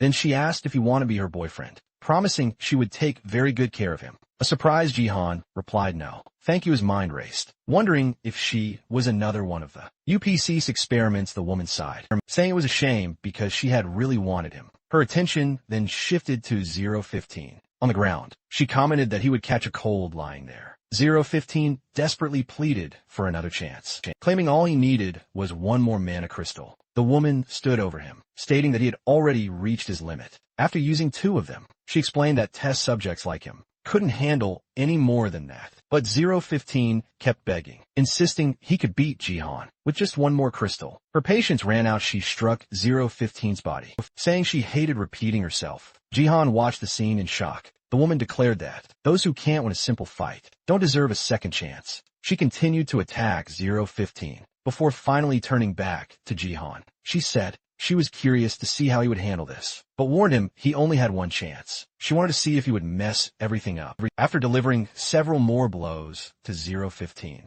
the woman slowly got to her feet. Jihan asked if they weren't on the same side, and why she would do that. She responded sarcastically, asking if he felt sorry for 015. She called that kind of compassion useless and worthless. A woman declared that people like him were dead weight, that needed to be eliminated before they slowed everyone else down. With a smile, she pointed her dagger at Jihan and said that was enough talk. She charged at him, stating she couldn't stand people who didn't know when to shut up. As the dagger flew toward his neck, Jihan called for Sylph, who blocked the attack. The woman was surprised, commenting that Jihan was full of tricks and had a peculiar companion. But as she spoke, she was cut off by a counterattack from Jihan that sent her flying. The powerful blow. Jihan threw her straight into a wall. He stood still, waiting for another attack, knowing that strike wouldn't be enough. He alerted Sylph that the woman was still on her feet, thinking he had bought a little time. Jihan considered going back to check on her. However, the woman rose from the debris and asked where he thought he was going. She said it had been a while since she found someone like him, and mentioned that Jirai was very interested. Johan realized his blow hadn't been effective enough. He would have to face her directly. The woman advanced, declaring that Jirai wasn't done playing with him yet. Holding his sword, Johan asked Sylph to imbue his blade once again, as she brought her weapon down in an overhead attack. She taunted Jihan, asking what his next move would be. Jihan swung his sword, trying to cut her in half, but something fell off. It was just an afterimage. As he looked for her, Jihan felt her presence right behind him. Dagger raised, he managed to block the strike just in time, knowing that without his skills, he would have been in real danger. He thought to himself that she fought just like an assassin. Jihan steeled his resolve, certain she couldn't dodge his next attack. Just then a system window popped up, showing an 85% chance of success. But she left another afterimage behind, using it to escape downward. She had dodged him again as Jihan considered this. He saw that her movements were completely erratic. The woman remarked that it was a close call. If she had been even a second slower, she would have ended up just like the other two. She knew Jihan had taken out 013 and 015. He realized that if he didn't stop her right now, she would become a serious threat later on. Weighing his options, Jihan chose to go with a final decisive blow. Thinking it was his only shot, the woman prepared for the clash, noted that she'd never witnessed an aura like his before she charged at Jihan, declaring that she would always be ready to fight him. Jihan, determined, announced he would destroy the entire area, just to see how she'd escape this time. He launched a rapid series of attacks at her, but was cut short. The manager had suddenly appeared, ordering them to stop fighting at once. Both Jihan and the woman turned in shock. The manager explained he had only told her to evaluate the scene, not to start a battle. The man adjusted his glasses and introduced himself as Masoing Lim. He greeted Jihan, showing he was familiar with his standing in the epic guild. The woman, still holding her dagger, acknowledged Lim's arrival. While Jihan questioned why the manager was here, she complained that she could have handled everything herself and demanded to know why he showed up. Masoing Lim sarcastically asked if this was her plan for resolving the situation. She shot back that it was impossible to fix things without some destruction, as they argued. The manager scanned the area and asked about the status of 0 to 13 and 015. The woman confirmed they were both dead, adding that 015 had the nerve to ask for another mana crystal, even after he was beaten. The manager replied with disgust, calling them pathetic. He had told Jirai to gather the mana crystals because they were leaving. Jirai protested, wanting to stay and fight a bit longer, but Jihan cut her off, stating that nobody was going anywhere. Jihan declared them both classic criminals and that they were under arrest. He told them that backup from the Hero Association was on its way, so they should stay quiet and not make any more trouble. But the manager just laughed at him. He said he was counting on those reinforcements claiming it was all going according to his plan. The manager's smile twists into something psychotic as he lets out a malicious laugh. Suddenly, an overwhelming aura of mana explodes from him. The sheer weight of the energy forces Jihan to his knees. He gasps that no human should possess this level of power. Seeing Jihan on the ground, the manager explains his original plan. He wanted to lure the 6 major guilds in the area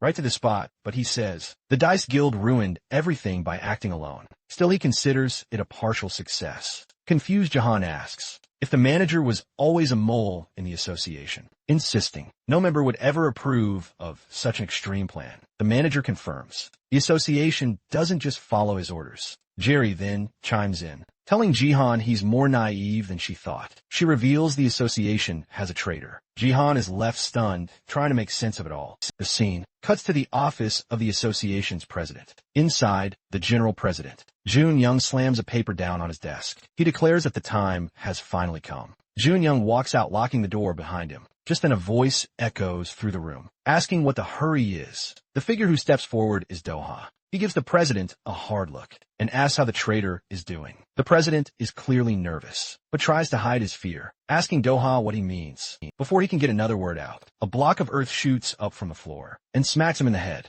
Another one follows right after. The president writhes in pain, screaming and demanding to know why. Doha is attacking him. Doha doesn't hesitate to lay out his suspicions. He says that only one person could manipulate Korea's 6 major guilds and leak hero information to the Yuck, and that person is the president. Corner, the president insists it's all just a big misunderstanding. As he struggles under the weight of the earth block, the president asks how long Doha has known. Doha's response is cold and immediate. He never trusted him. He explains that someone so deceitful, leading an association, had always made him suspicious. Wasting no more time, the president activates his power, and demonic wings burst from his back. He mocks Doha, asking if he really thought he got to the top just by flattering heroes. He shows off his new form, declaring it's the result of Yup technology, something far beyond Daosha's understanding. Daosha realizes the transformation must be powered by mana crystals. Taken from mutants, the confident president declares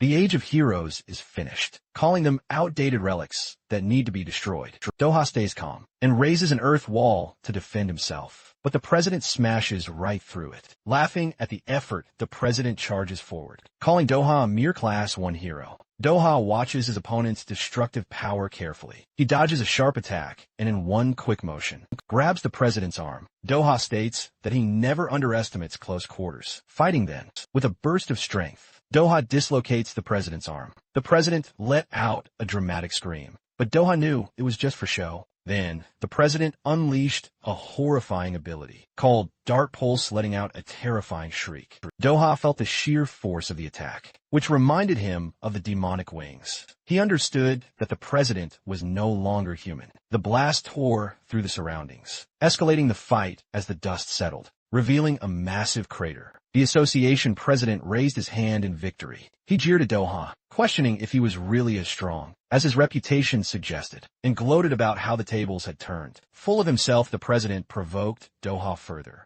saying his guild members were crushed like bugs because of his poor leadership. He even hinted that Bang was in danger, trying to get under his skin, but as he was gloating, a steady voice cut him off. Doha appeared completely unharmed and said, with disgust, that he hated dealing with demonic wings. The president, confused, demanded to know how he was fine. Doha simply explained that heroes are always prepared to risk everything. He added that underestimating Bang was a mistake, and while the president's little monster trick was interesting, it wasn't nearly enough. Doha then called forth Mumu. The president was baffled as the ground began to shake violently. The entire building started to crumble around him. In a panic, he screamed about something underground. Swallowing everything up, Dioka mocked him, throwing his own words back at him about elementalists being relics of the past. He explained that this attack used mana to trap an enemy and wish him good luck trying to escape. But despite it all, the president started laughing like a madman. Annoyed, Dioka asked what was so funny. The president explained his real plan, using a fake joint investigation with the Yep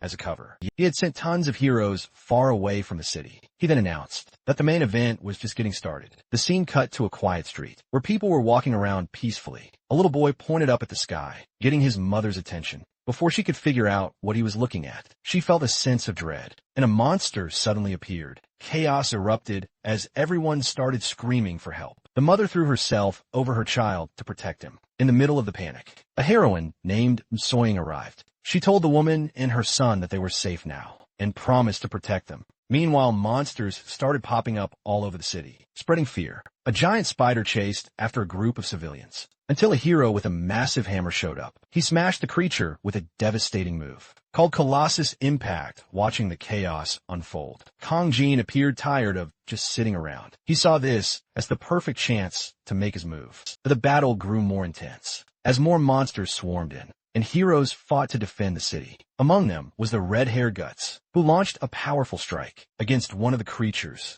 As Guts fought, he wondered where all these monsters were coming from. He figured the Yup must have planned it, taking advantage of the city, while its main heroes were gone. But a surprise attack snapped him back to reality. Guts decided it didn't matter who was behind it. This was his chance to become a Class 1 hero, and he was going to take it. From a rooftop, the association's president watched the heroes mobilize, amazed at how fast they had gathered. Doha then explained that he had personally summoned the heroes, who were outside the city. The president, shocked, asked how that was possible. Doha calmly replied that he had also dealt with the members at the Yup base. At that moment, a figure appeared levitating above the building. Doha revealed he had sent the person he trusted most to handle the situation. That individual, Baek Chung, landed before them, admired the building, and commented on how fancy it was. Doha reluctantly admitted that Baek Chung was stronger than him. Baek Chung's arrival did not go unnoticed by the manager and the masochist, who watched him closely, with his hands in his pockets. Baek Chung casually asked if everyone was enjoying the party, warning that he was about to disrupt things. Everyone was stunned by the unexpected hero's arrival, and all attention turned to him,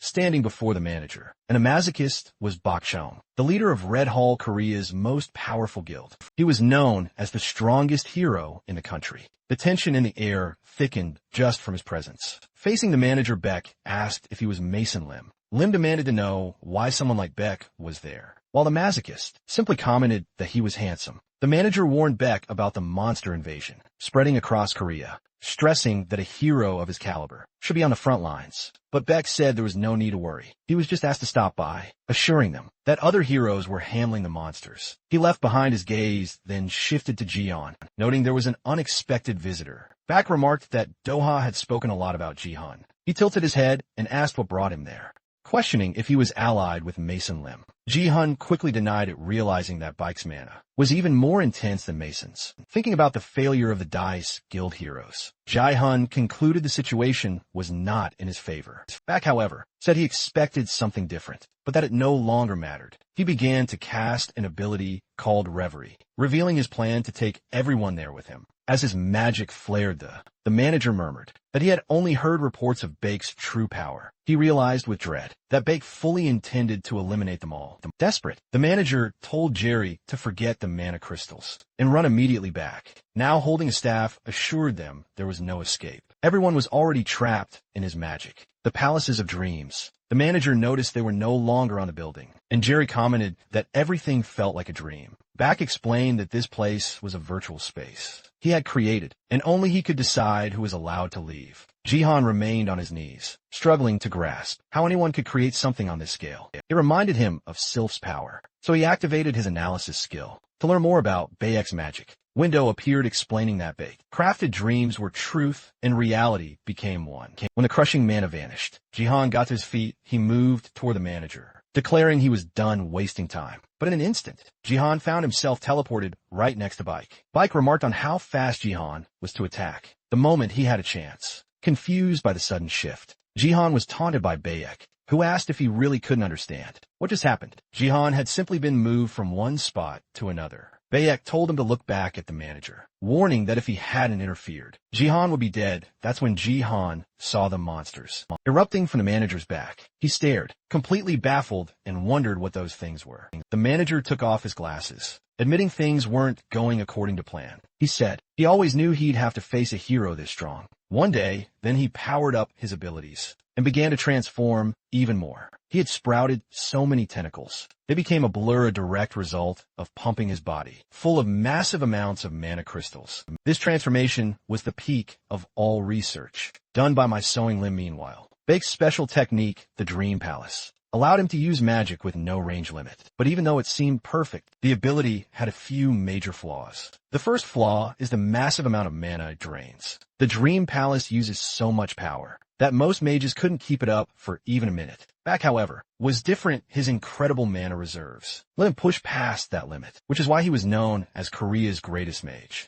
But the ability had another critical weakness. The target had to be kept at a distance. If anyone got too close, the magical distortions would vanish, leaving Baek completely vulnerable and basically handing his opponent the win. To prevent this, Baek always kept his senses on high alert for any surprises. Despite this, Jerry slipped into his safe zone. It wasn't that Baek failed to notice her. He had just completely forgotten she existed. Now, Baek was wondering how she closed the distance so fast and what kind of skill she used. There was only one possible explanation. Baek glanced behind him, remarking that he never would have guessed. She was an Asasian. Jerry seemed impressed, replying that she didn't expect him to know about her. People Baek then told her he was responsible for wiping out her entire race. 14 years prior, the Asasians had invaded Earth, sparking a war that reshaped the world. Baek explained that a team he belonged to had eliminated every last Asasian, or so they believed, until he found out she was still alive. With her dagger pressed against Baek's throat, Jerry listened to his shock. He asked how she survived, and if she joined this group to get revenge.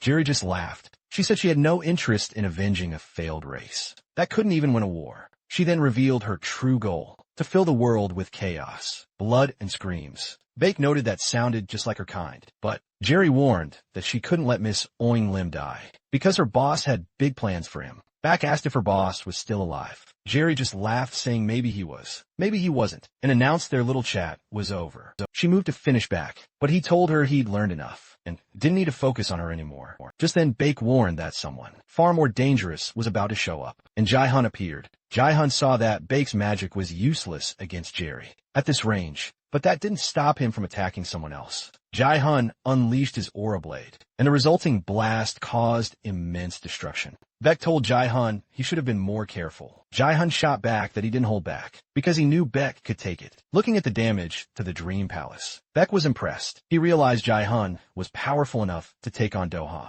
and now he understood Doha's fascination with the man. Jae-hun then pointed out that Jerry was still alive. Baek wasn't surprised, noting that Asasians were tough to kill. Jerry got to her feet, said it was time to go, and tore open a spatial rift. Baek quickly warned Jae-hun not to attack, or the rift might suck them in. He suspected Jerry understood how the Dream Palace functioned, but only 2 people were supposed to know his magic. Jerry announced she had to leave, but promised they'd meet again. She vanished through the portal, and Jae-hun was frustrated she got away. Baek, however, said they'd gained valuable intel, and that there were still Asasians out there. Figured they were working with the Yuck to plunge the world back into chaos, threatening the entire planet. Jae-hyun asked if the Yuck really broke the treaty and started the revolt. Baek said he couldn't talk about it right now. He had to get to Seoul, and he was taking Ji-hyun with him. When Ji-hyun mentioned that, Bang and Siho were still inside. Baek promised that Red Hall reinforcements were on their way. Meanwhile in Seoul, the city was in chaos from a monster invasion. A man, the Yup's janitor, was hiding behind a car, wondering where all these creatures came from. He called S.I.Hu, asking where she was and why she'd abandoned him. S.I.Hu told the monsters were attacking civilian zones, and that he needed to hide until heroes showed up. Just then a monster loomed up right behind him. Suddenly, someone stepped in and took the monster down, remarking that Korea had gone crazy in his absence. Saihu knew that voice. It was her father, Kim Jong, on a former Class 3 hero of Korea. And so a portal tore open in the sky, its bright light warping the air around it. Baek and Ji-hoon stumbled out, clearly shaken by the trip. Baek straightened himself up relieved and announced that they had made it. But Ji-hun, pale and shaking, couldn't stop himself from getting sick the second his feet hit solid ground. Baek watched this and chuckled, teasing Ji-hun for looking so green. He said the trip wasn't that bad, like it was just another day for him. Still recovering, Ji-hun shot him an irritated look and snapped that the experience was awful. He said it felt like his body had been turned inside out, which only made Baek laugh harder. Once he finally got himself together, Jae-han realized something was wrong. The air felt heavy and oppressive, and in the distance, the city's buildings were nothing but ruins. Ji-han turned to Baek and asked where they were. With his arms crossed, Baek surveyed the ruined city and explained grimly that this was Seoul. It was a destroyed version of the city, a direct result of the Yep's actions. Jae-han's expression hardened instantly. Anger filled his voice as he demanded to know why anyone would do this. What could possibly justify such destruction? Bach, though just as furious, seemed more measured. He noted that the reports hadn't prepared him for how bad it was. Judging by the state of things, Bach warned they might run into creatures and would need to stay alert. Changing the topic, Beck asked if Jae-hoon knew anything about the Hero Association's current status. He suggested they should find Do-ha at the Dice Guild to get information and make a plan. Jae-hoon agreed, his mind on high alert. His skill window had already told him he would meet someone important here, so he remained on guard as if summoned by the thought. A voice called out from behind them. It was Do-ha who greeted them and said Jae-hoon had already explained everything. Do-ha added that they weren't the only ones he was expecting, and soon more people began to arrive. Jun-kong from the Warriors Guild and Nazong from the Snowball Guild appeared a moment later. Jun-kong complained about the delay, but Nazong seemed more interested, asking if the man with them was Ji-hun Beck. Ever the optimist declared that, at least, they wouldn't have to go looking for the guilds now. Ji-hun, however, knew how significant this meeting was. They were standing before the leaders of the Warriors and Snowball Guilds, known as the best heroes in Korea. He thought about the seriousness of the situation and what would come next. Then Do-ha's assistant appeared, looking relieved to see him safe. She immediately asked about Bang and the squad, her voice tight with concern. Ji-hun explained that when he arrived, most of them were already dead. Only Bang was alive. He was seriously injured and being taken for treatment by Red Hall. The assistant was in disbelief, asking how such a thing could have happened. Before Jae-yun could reply, an annoyed Do-ha stepped in. He demanded that Baek explain the situation. With a somber expression, Baek said he regretted not arriving sooner to save more of them despite the tragedy. He revealed their efforts were not a total loss. They had found valuable information about the Yuck that could change everything. Bax's next words caused a shocked silence to fall over the group. The Azasians were still alive. Bax explained that he had fought an Azasian named Jerry, whose concealment skill made her completely invisible. Jerry also confirmed that their leader, who everyone thought was dead, was in fact still alive. Do-ha was floored by this revelation, while the other leaders reacted with outrage and disbelief. The tension in the room grew thick as the leaders started to argue, bringing up past events they had all sworn to forget. Do-ha then threatened Baek, demanding to know if he was absolutely certain about his claims. Both men began to release their auras, making the air crackle with pressure. Ji-hun watched the scene, wondering why there was so much conflict. His skill had predicted an unexpected encounter, but nothing had happened yet. That was when Guts, a man with red hair, appeared.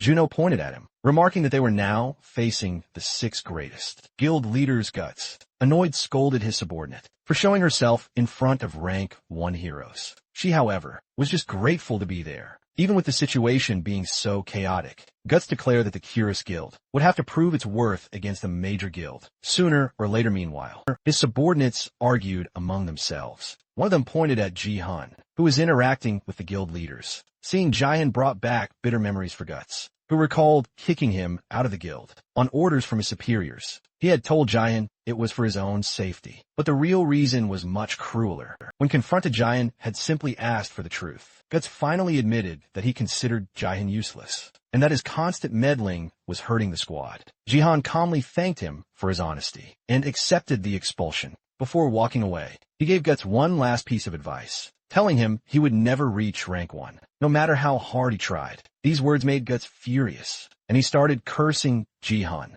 Just then someone else arrived asking for him. It was S.I. whose father, who said he needed to find Ji-hun to discuss something important. After the tense discussion between the 6 generals of the great guilds, the scene changes. We now see people from the Red Hall arriving on site. Armed with rifles, they wait, ready for whatever might happen, though they don't know what to expect. A few moments later, one of them announces they found the person they were looking for. The target is a survivor from the Dice Guild. The leader orders his men to take the target safely. He then starts to wonder where the other person they were searching for is. He asks if there wasn't supposed to be a woman with him, questioning her whereabouts. Just then, magical threads shot out and trapped all 3 of them. As they tried to figure out what was happening, one of the men told the others to stay calm. He explained it was just a weak binding spell. He said their draining armor would make it a non-issue, but he couldn't help but feel the ability was very familiar. That's when Sai-Hao appeared, demanding to know who they were and if the Yuck had sent them. One of the captured men, shocked, called out Saho by name. She immediately asked how he knew who she was.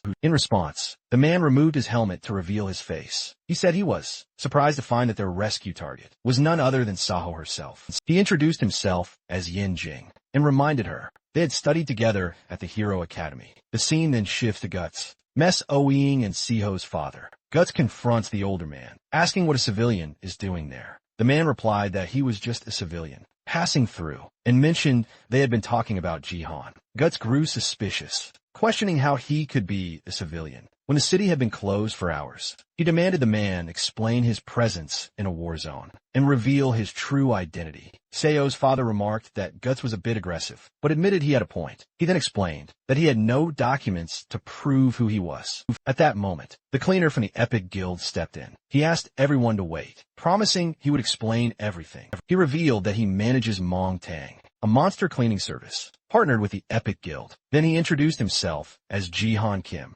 the guild master's father. Sam Lim, recognizing him, said it was no surprise they looked so familiar. Juno asked if she knew who he was. Sam Lim replied that he was an absolute legend among mages. He explained that he was a hero who helped win a battle 10 years ago, but he later withdrew from the hero world to focus on his research. Sam Lim added that his name was known by every mage. A little flustered Jihan Kim admitted that, while some details were exaggerated, the story was mostly true. SM Lim then bowed respectfully and asked for his autograph, calling it a great honor. The official handling Guts' equipment said that was all the proof he needed to believe Jihan. Annoyed Guts wondered why anyone would even want to talk to someone so famous. The tension thickened when Beck appeared out of nowhere. He remarked that Guts' deadly glare gave him chills and warned him he'd get wrinkles if he kept it up. Beck's sudden arrival shocked everyone. A confused Guts asked how Beck had shown up without anyone sensing his presence.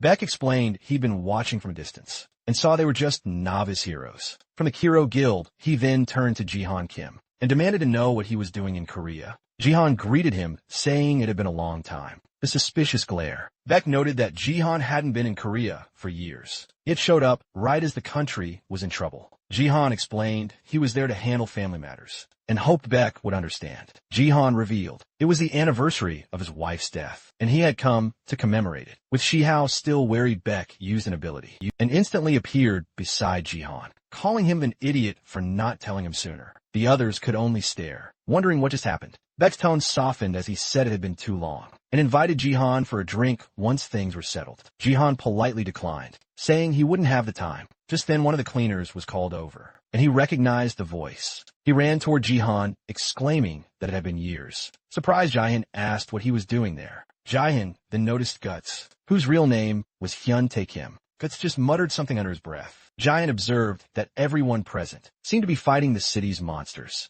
He walked up to Guts and greeted him, noting it had been a while. He also mentioned seeing Guts' platoon helping defend the city. Guts sneered, calling Ji-hoon a little brat and telling him to stop, acting like he was on the same level as the S-rank heroes. Guts made it clear he saw right through Ji-hoon's attempts to cling to the top ranked heroes. He declared that Ji-hoon would never reach that rank and needed to stop dreaming. Ji-hoon shot back that Guts hadn't changed a bit since he left the platoon, still as arrogant as a child. Then Ji-hoon taunted him, saying Guts was the one who would never reach rank 1, no matter how hard he tried. Enraged, Guts lunged at Ji-hoon, calling him a piece of shit. But just then, Doha appeared and grabbed Guts by the head, demanding to know what he was doing looking things over. Doha remarked that he was surprised Guts could be provoked so easily. Doha then asked Ji-hoon how he put up with cowering for so long. Ji-hoon simply thanked Doha for stepping in. Guts, still fuming, couldn't believe how someone could look down on him, like he was nothing. Guts swore he would make Ji-hoon pay for the humiliation. Just then, Majinho greeted a Mr. Kim, noting it had been a long time. Majinho mentioned how they all used to be novices, but now they were all important guild leaders in Korea. Doha cut in, saying this was not the time to get nostalgic. Ji-hoon's father agreed, explaining that he had been watching the mana signals. He could tell the Azazians were finally starting to make their move. Ji-hoon's father revealed he had been tracking their mana all over Japan, and Korea was not their only target. He warned that the entire world was getting ready for the Azazians' return, putting everyone on high alert. In a sad voice, Beck asked if they still did not believe what he had said. Ji-hoon's father ignored the question, turning instead to Ji-hoon and asking if he was truly him. Ji-hoon confirmed his identity instantly. An information window popped up in front of him, said he had found the person he was looking for. Ji-hoon's father, Ji-hoon, wondered to himself why his power had led him to this man. Ji-hoon's father then explained that Ji-hoon had already filled him in on some of the details. He thanked the group for stopping the Up's plans. He mentioned there was a lot to discuss, but it could wait. He then told Ji-hoon and Se-ho to stay out of what was coming next. Confused, Ji-hun asked him why Se-ho's father revealed the truth. The Asians were targeting Sylph and his daughter. Se-ho, the scene suddenly shifted to a helicopter. Appearing in the distance, a voice came over a speaker, announcing their arrival and telling everyone to prepare for landing.